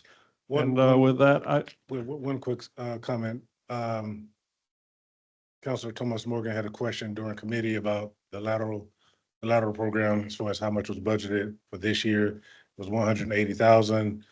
And obviously with the increased demand, we're asking for more. So that was the budget amount that we had in place for this year. Great. Thank you so much. thank you. And with that, I will now entertain a motion to rise from the committee of the whole and report back to the full council. So move. Second. It has been moved and seconded. Clerk Toronto, can you do a roll call, please? Councilmember Dr. Davis, Aye. Councilmember Nisgowsky, Councilmember Gooden Rogers, Aye. Councilmember White, Aye. Councilmember McBride, Aye.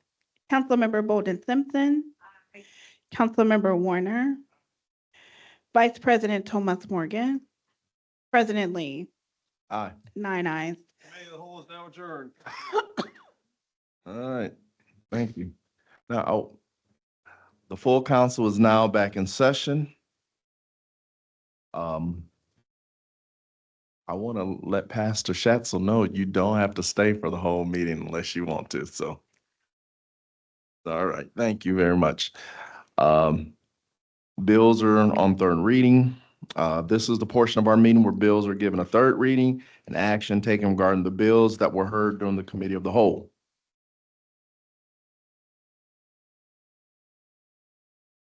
Clerk Toronto, would you please give Bill 08-25 a third reading? Third reading on an ordinance of the Common Council of the City of South Bend, Indiana, authorizing the city to issue one or more series of its taxable economic development tax increment revenue bonds and approving and authorizing other actions in respect thereto in connection with the J.C. Hart Development Project. Counselor Warner, is there a recommendation? Yes. The committee of the whole sends 825 forward with a favorable recommendation. All right, I will now entertain a motion regarding Bill 08-25. So moved. Passage. Second. There's been a motion and passage. Clerk Toronto, please call the roll. Councilmember White, Aye. Councilmember Nisgowsky, Aye. Councilmember Bolden Simpson, Aye. Councilmember Gooden Rogers, Aye. Councilmember Dr. Davis, Aye.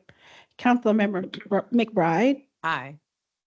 Councilmember Warner, Aye. Vice President Thomas Morgan, Aye. President Lee, Aye. 9 ayes. All right, Bill 08-25 is passed. Clerk Toronto, would you please give Bill 09-25 a third reading? Third reading on an ordinance of the Common Council of the City of South Bend, Indiana, amending ordinance number 11161-24, fixing the annual pay and monetary fringe benefits of sworn members of the South Bend Fire Department for calendar year 2025 to amend and clarify the salary classifications at Section 2 of this ordinances. Counselor Warner, is there a recommendation?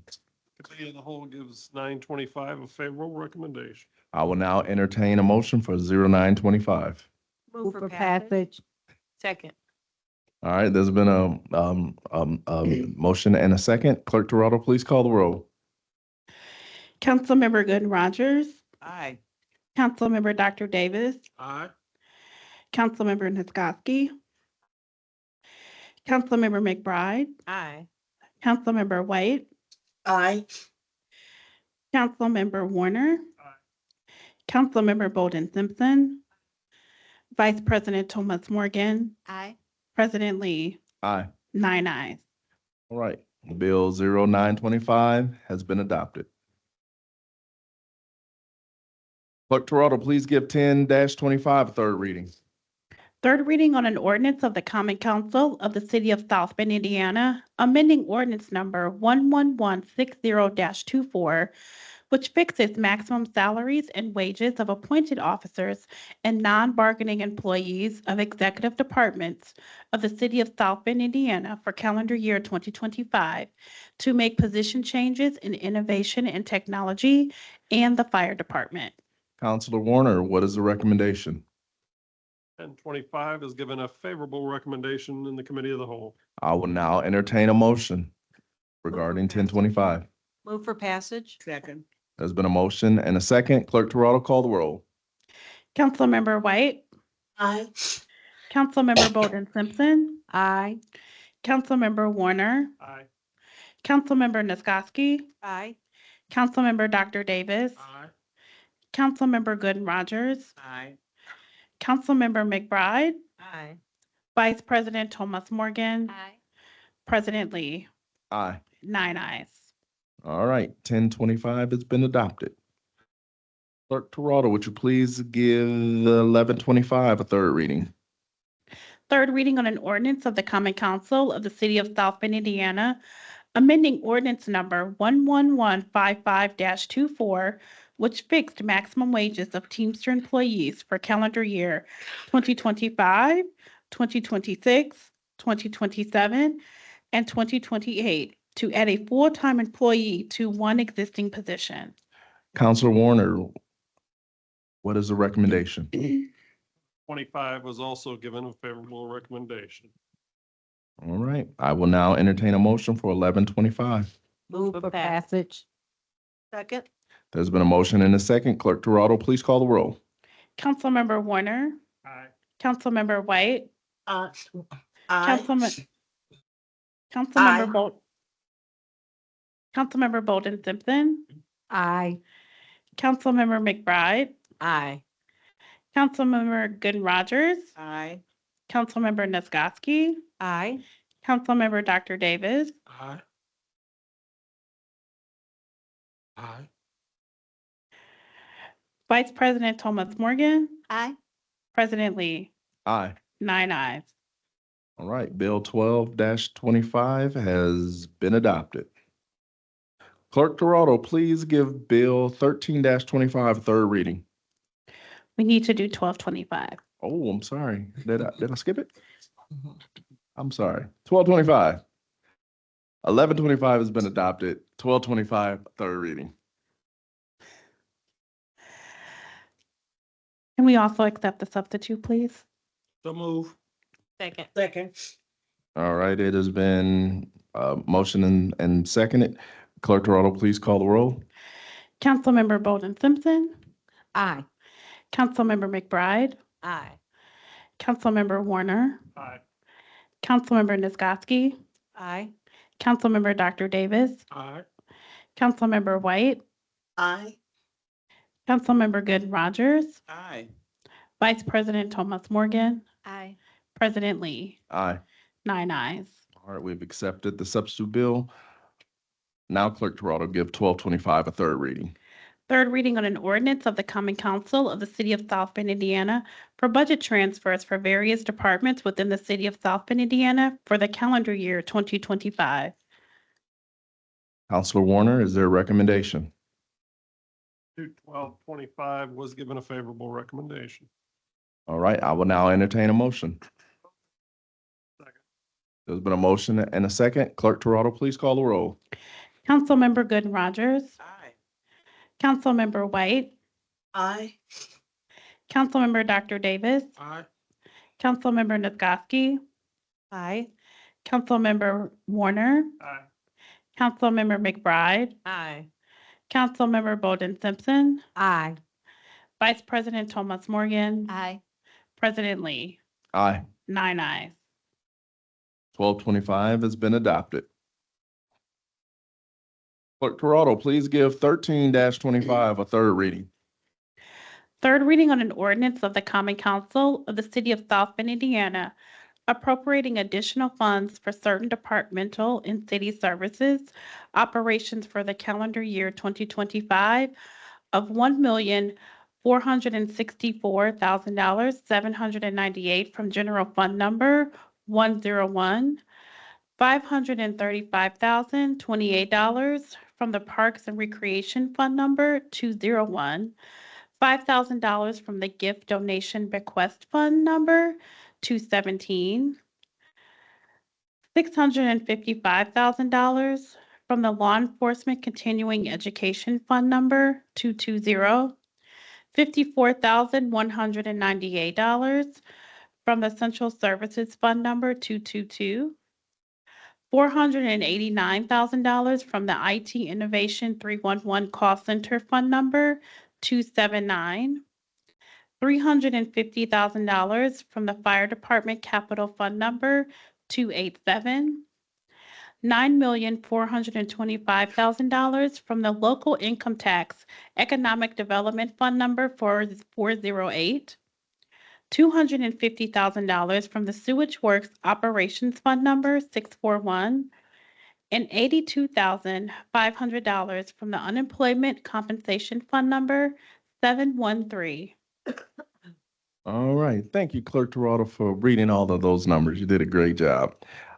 Counselor Warner, would you please give us a report? Yes, this is the final recommendation from the Committee of the Whole, and it is a favorable recommendation on 13-25. Thank you. And I will now entertain a bill. I will now entertain a motion. Second. There's been a motion and a second. Clerk Toronto, please call the roll. Councilmember Good and Rogers, Aye. Councilmember White, Aye. Councilmember Dr. Davis, Aye. Councilmember Nisgowsky, Aye. Councilmember Warner, Aye. Councilmember Bolden Simpson, Aye. Councilmember McBride, Aye. Vice President Thomas Morgan, President Lee, Aye. 9 ayes. 13-25 has been adopted. Resolutions. All right. This is the portion of the council meetings where the Common Council hears bills filed as proposed resolution. The title of each proposed resolution is read by the city clerk. A report from the committee chairperson of the standing committee to which the bill was referred to for an advisory review and recommendation is then given. During the public portion of each proposed resolutions, members of the public are invited to address the council. We ask that you give your name, address, and comments on the bill. If you have any questions, they will be addressed by the presenter during their rebuttal. Each member of the public is limited to 5 minutes, with those speaking in favor going first, followed by those in opposition, then a 5-minute rebuttal from the presenter of the bill. Clerk Toronto, would you please read Resolution 2517? A resolution confirming the adoption of a declaratory resolution designating certain areas within the city of South Bend, Indiana, commonly known as 25471 Cleveland Road, South Bend, Indiana, 46628, an economic revitalization area for purposes of a 7-year real property tax abatement for Blueprint LLC. All right, is there a committee report? Yes, this confirming resolution for HRP comes forward with a favorable recommendation from the Community Investment Committee this afternoon. All right, petitioner, I ask that you state your name and address for the record. Eric Lavich, Director of Growth and Opportunity within the Department of Community Investment, offices on the 14th floor. Council members, for your consideration is a confirming resolution for a company known as Blueprint LLC, which is an entity connected to HRP Construction. HRP Construction seeks to build a brand new headquarters and facilities out on property that has recently been annexed into the city. It's in the far northwest side of the city. The project, they'll be consolidating regional operations. They plan on building 3 buildings on this property. They'll also be planning on creating at least 6 new full-time jobs as a result of this project. Total investment from HRP Construction is $7.3 million. They'll also retain 48 full-time employees that work throughout the region in the operations. We're really excited that HRP Construction has decided to stay in South Bend as they were looking at their options. And like I said, they're going to be consolidating their regional operations here.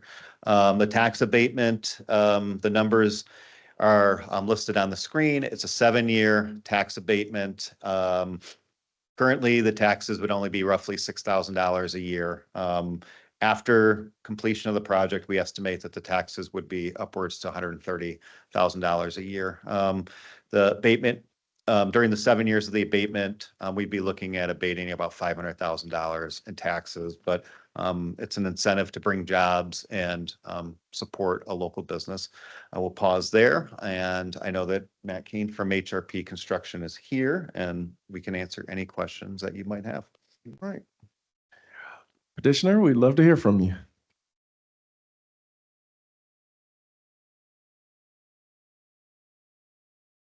State your name and address for the record, please. Good evening. I'm Matt Kane with HRP Construction of 5777 Cleveland Road here in South Bend, Indiana.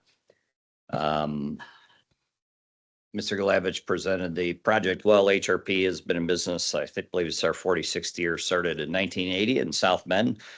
Union contractor, primarily engaged in public works construction and water and wastewater industries, almost exclusively in state of Indiana, occasionally a little project here or there in the state of Michigan.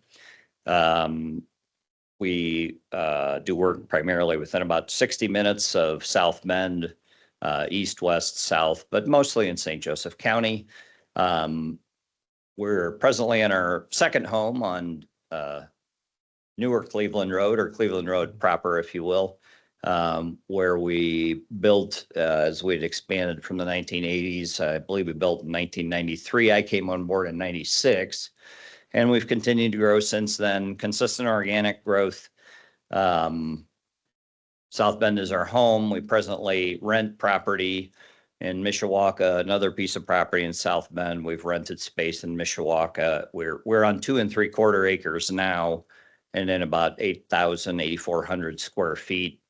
And we're kind of bursting at the seams and had been looking for property, and we're thrilled and delighted to find this piece of property so close to our current location. And none of these pictures show it, but it's pretty neat as a water and wastewater contractor. The backdrop at the back of the property is a city of South Bend water tower. So it's neat, and we're excited, and all of our people are excited. I'm happy to answer any questions. All right. Council members, do we have any questions? We've talked about this extensively, so. Yes. Yes, I would, this is real simple.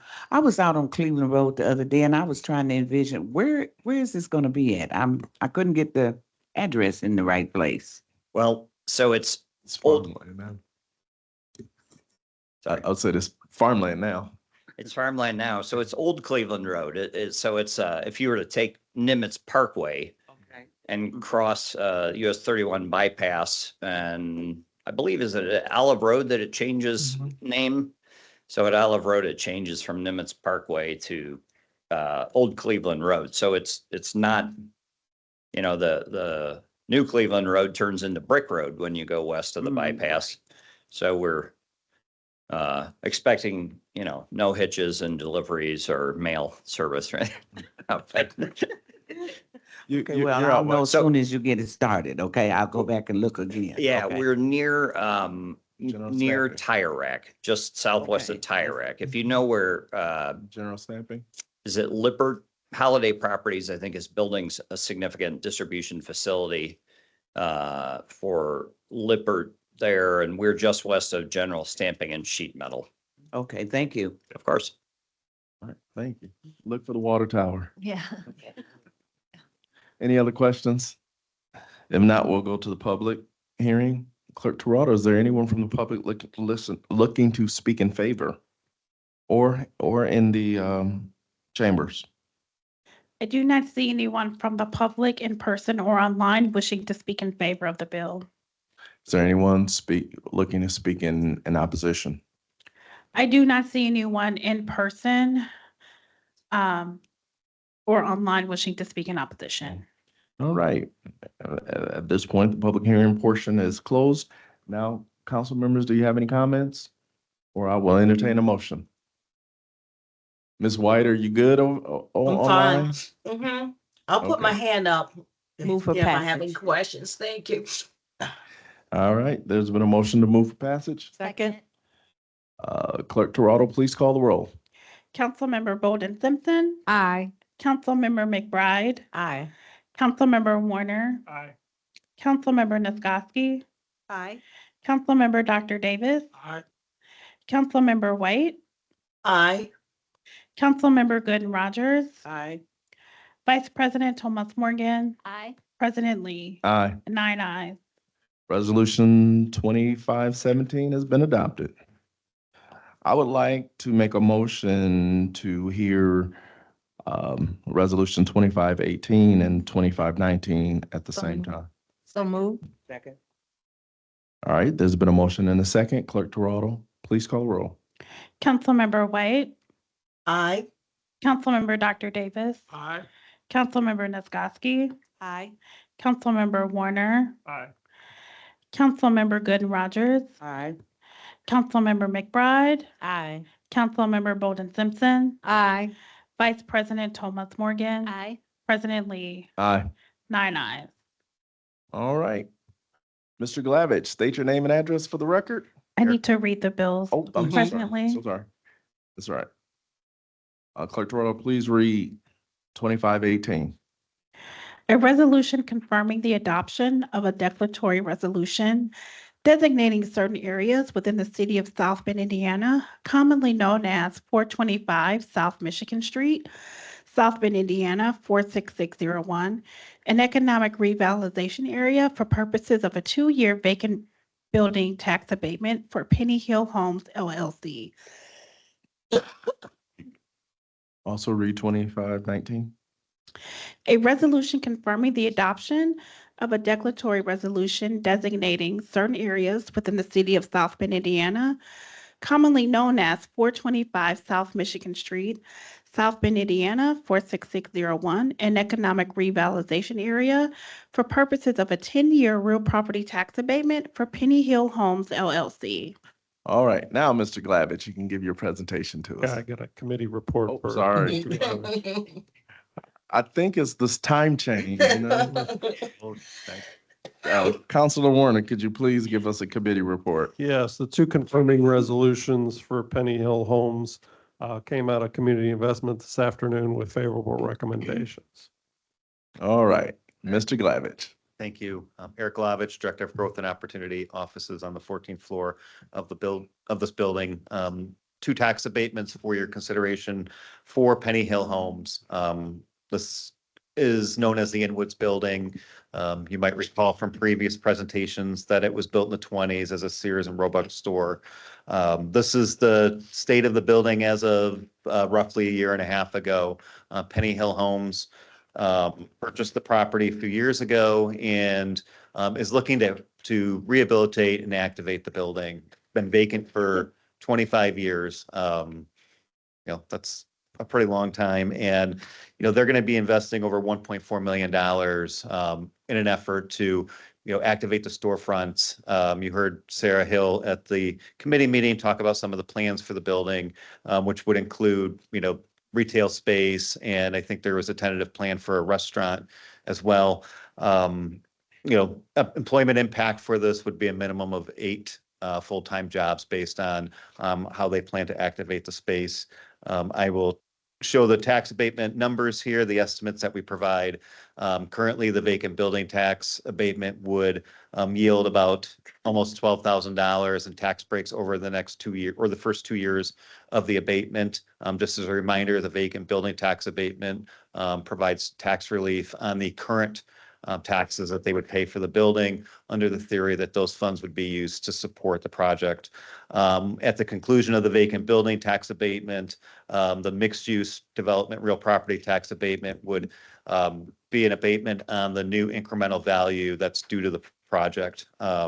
Tax numbers are before you. This is an aggressive tax schedule. This is a project that the city has supported. It's a building that's in dire need of some love and care, and we're happy that Penny Hill Homes is taking on this challenge. I will pause there, and I know Sarah's here if you have any questions for either of us. So, yeah. Please state your name for the record.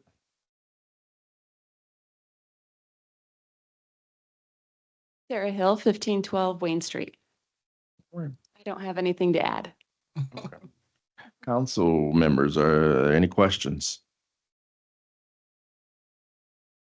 All right, we'll now go to the public hearing.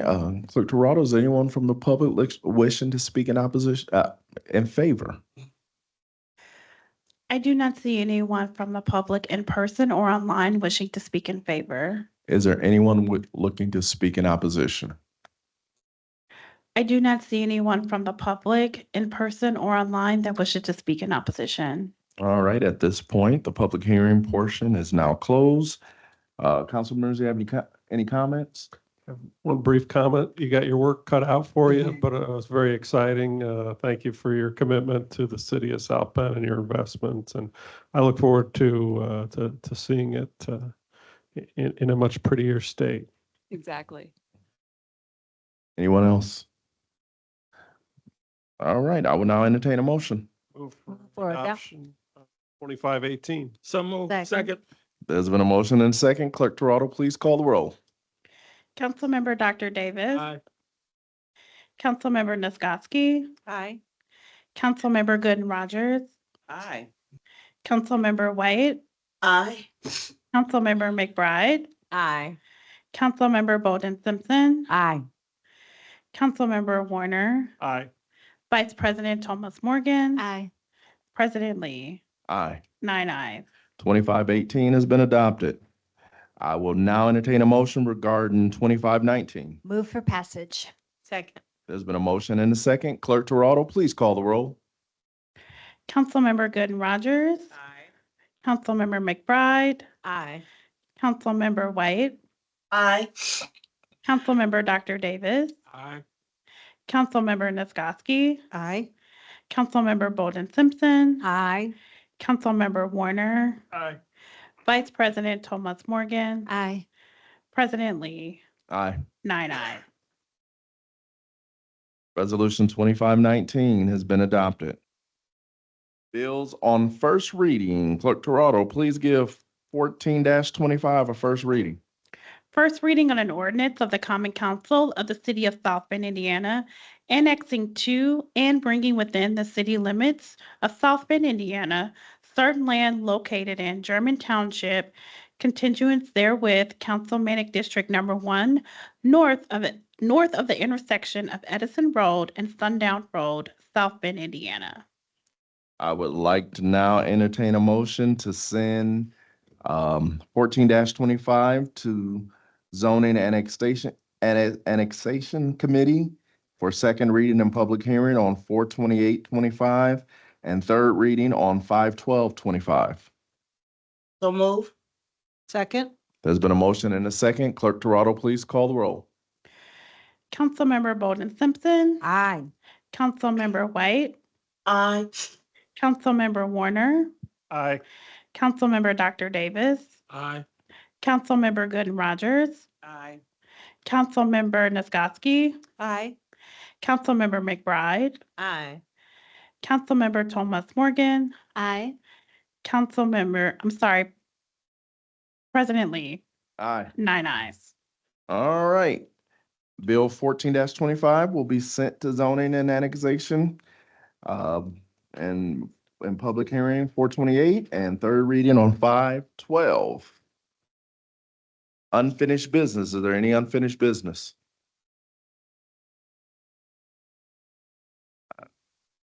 I would just like to thank everybody that participated in the Racklin Murphy steel signing that happened this past week. Seeing the Morris expanding is going to be a great cultural lift for the first district and for the city of South Bend. I'm also to report.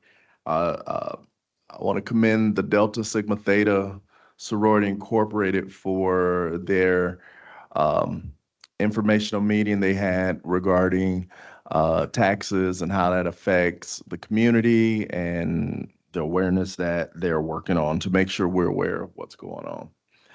And then thankful for the participants. We had 8 people who applied for the merit boards, the police and fire, and we were able to pick an individual for the fire and for the police, and we're grateful for all of the residents who participated and wanted to be a part of that.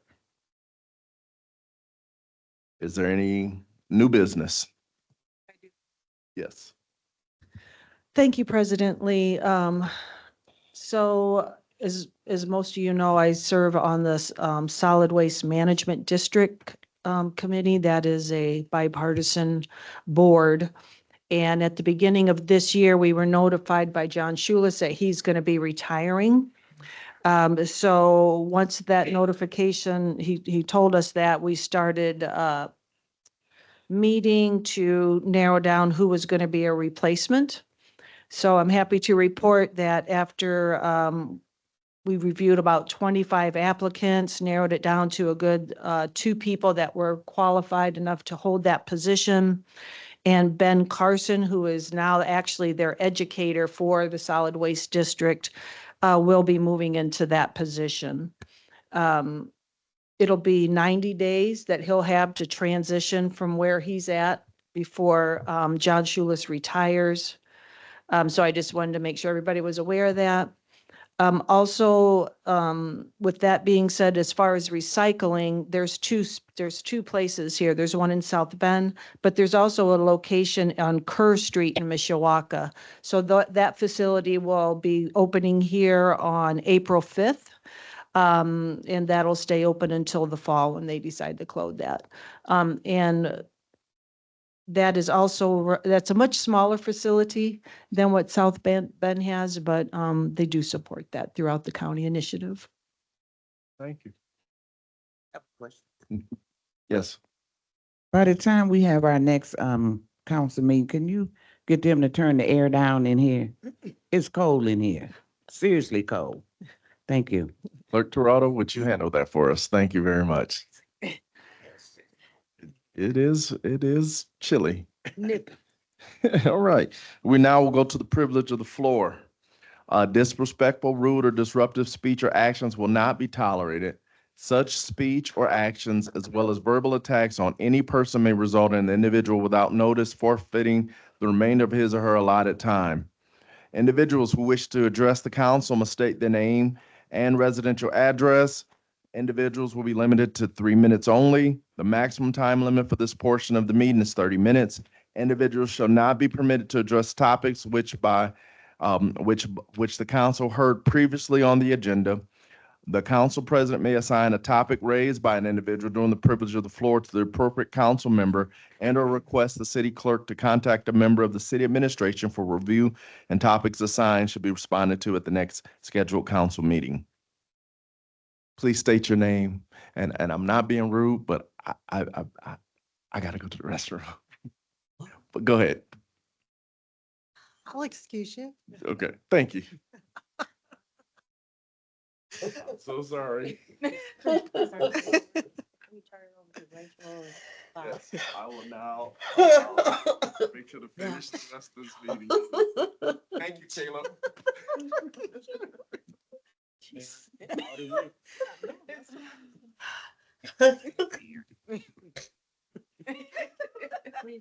Please go ahead and proceed, Ms. Kessom.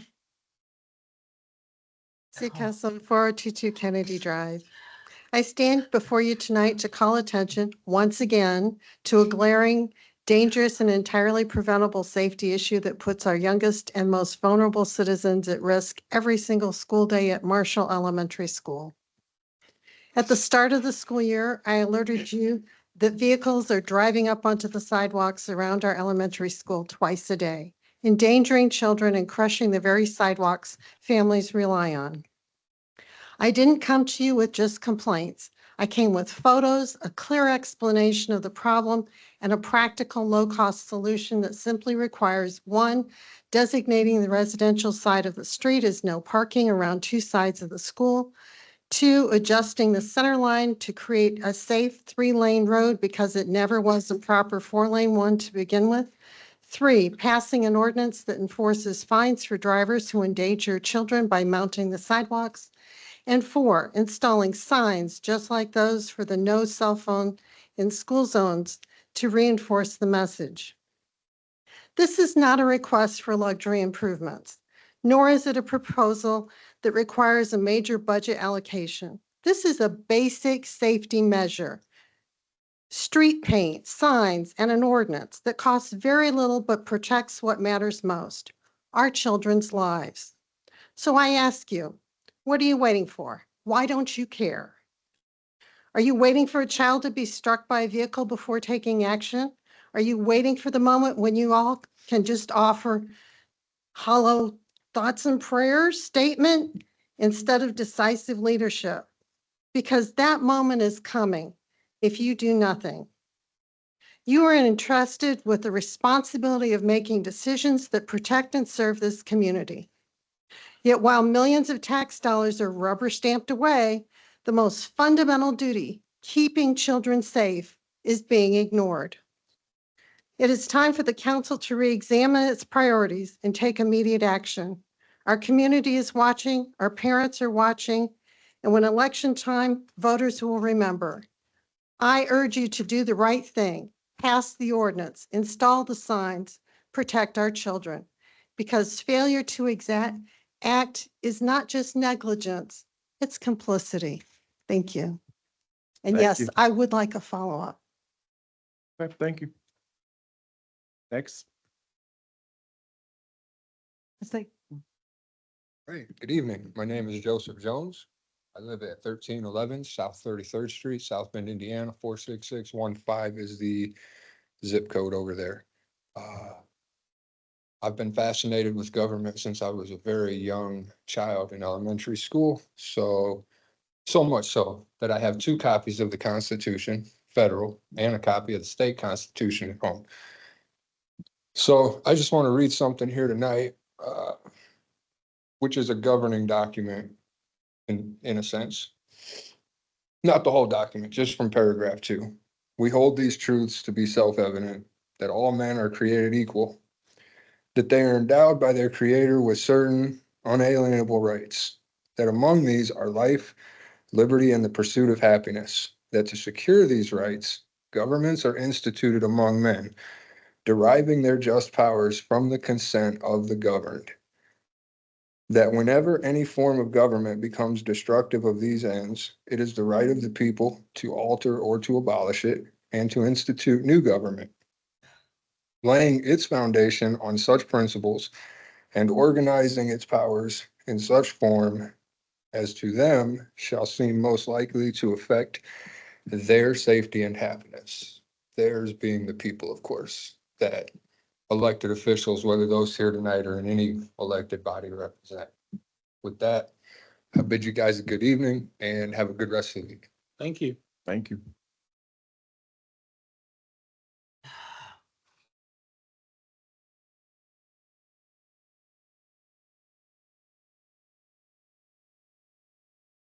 Please state your name and address for the record.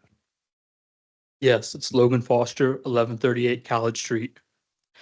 I stand before you today to express my deep disappointment and dissatisfaction with this legislative body. Yet again, another session has passed without any progress on amending Article 2, Chapter 1, Section 210(1) of the municipal code to bring it into compliance with the state's open door law. The state's public access counselor and appeals courts have clearly opined that the use of executive sessions as outlined in our municipal code contradicts state law. Despite this, the legislative body remains inactive. Why is this body refusing to take necessary legislative action? Another concern, continued issues with the legal counsel provided by Bob Palmer. Palmer is paid more than $8,000 per month to advise this body. Palmer has delivered advice that is inadequate and misleading. Palmer's counsel has repeatedly failed to meet the standards required to serve the interest of this city. Allow me to provide a few examples. In February of 2024, complaints were filed with the Rules Committee regarding then-President Sharon McBride's termination and allegations of misconduct involving the Dukem Center. The complaints were dismissed based on Palmer's preliminary investigation and advice he provided the Rules Committee. However, the Indiana State Police investigated the same Dukem Center matter and determined it was serious enough to be handed over to a special prosecutor for further assessment and determination if charges will be filed against our former president. In December of 2024, complaints were filed against the same former council president concerning election fraud, mortgage fraud, and other ethics and tax violations. Once again, Palmer advised this council to dismiss these complaints despite an active lawsuit and ongoing Indiana State Police investigation.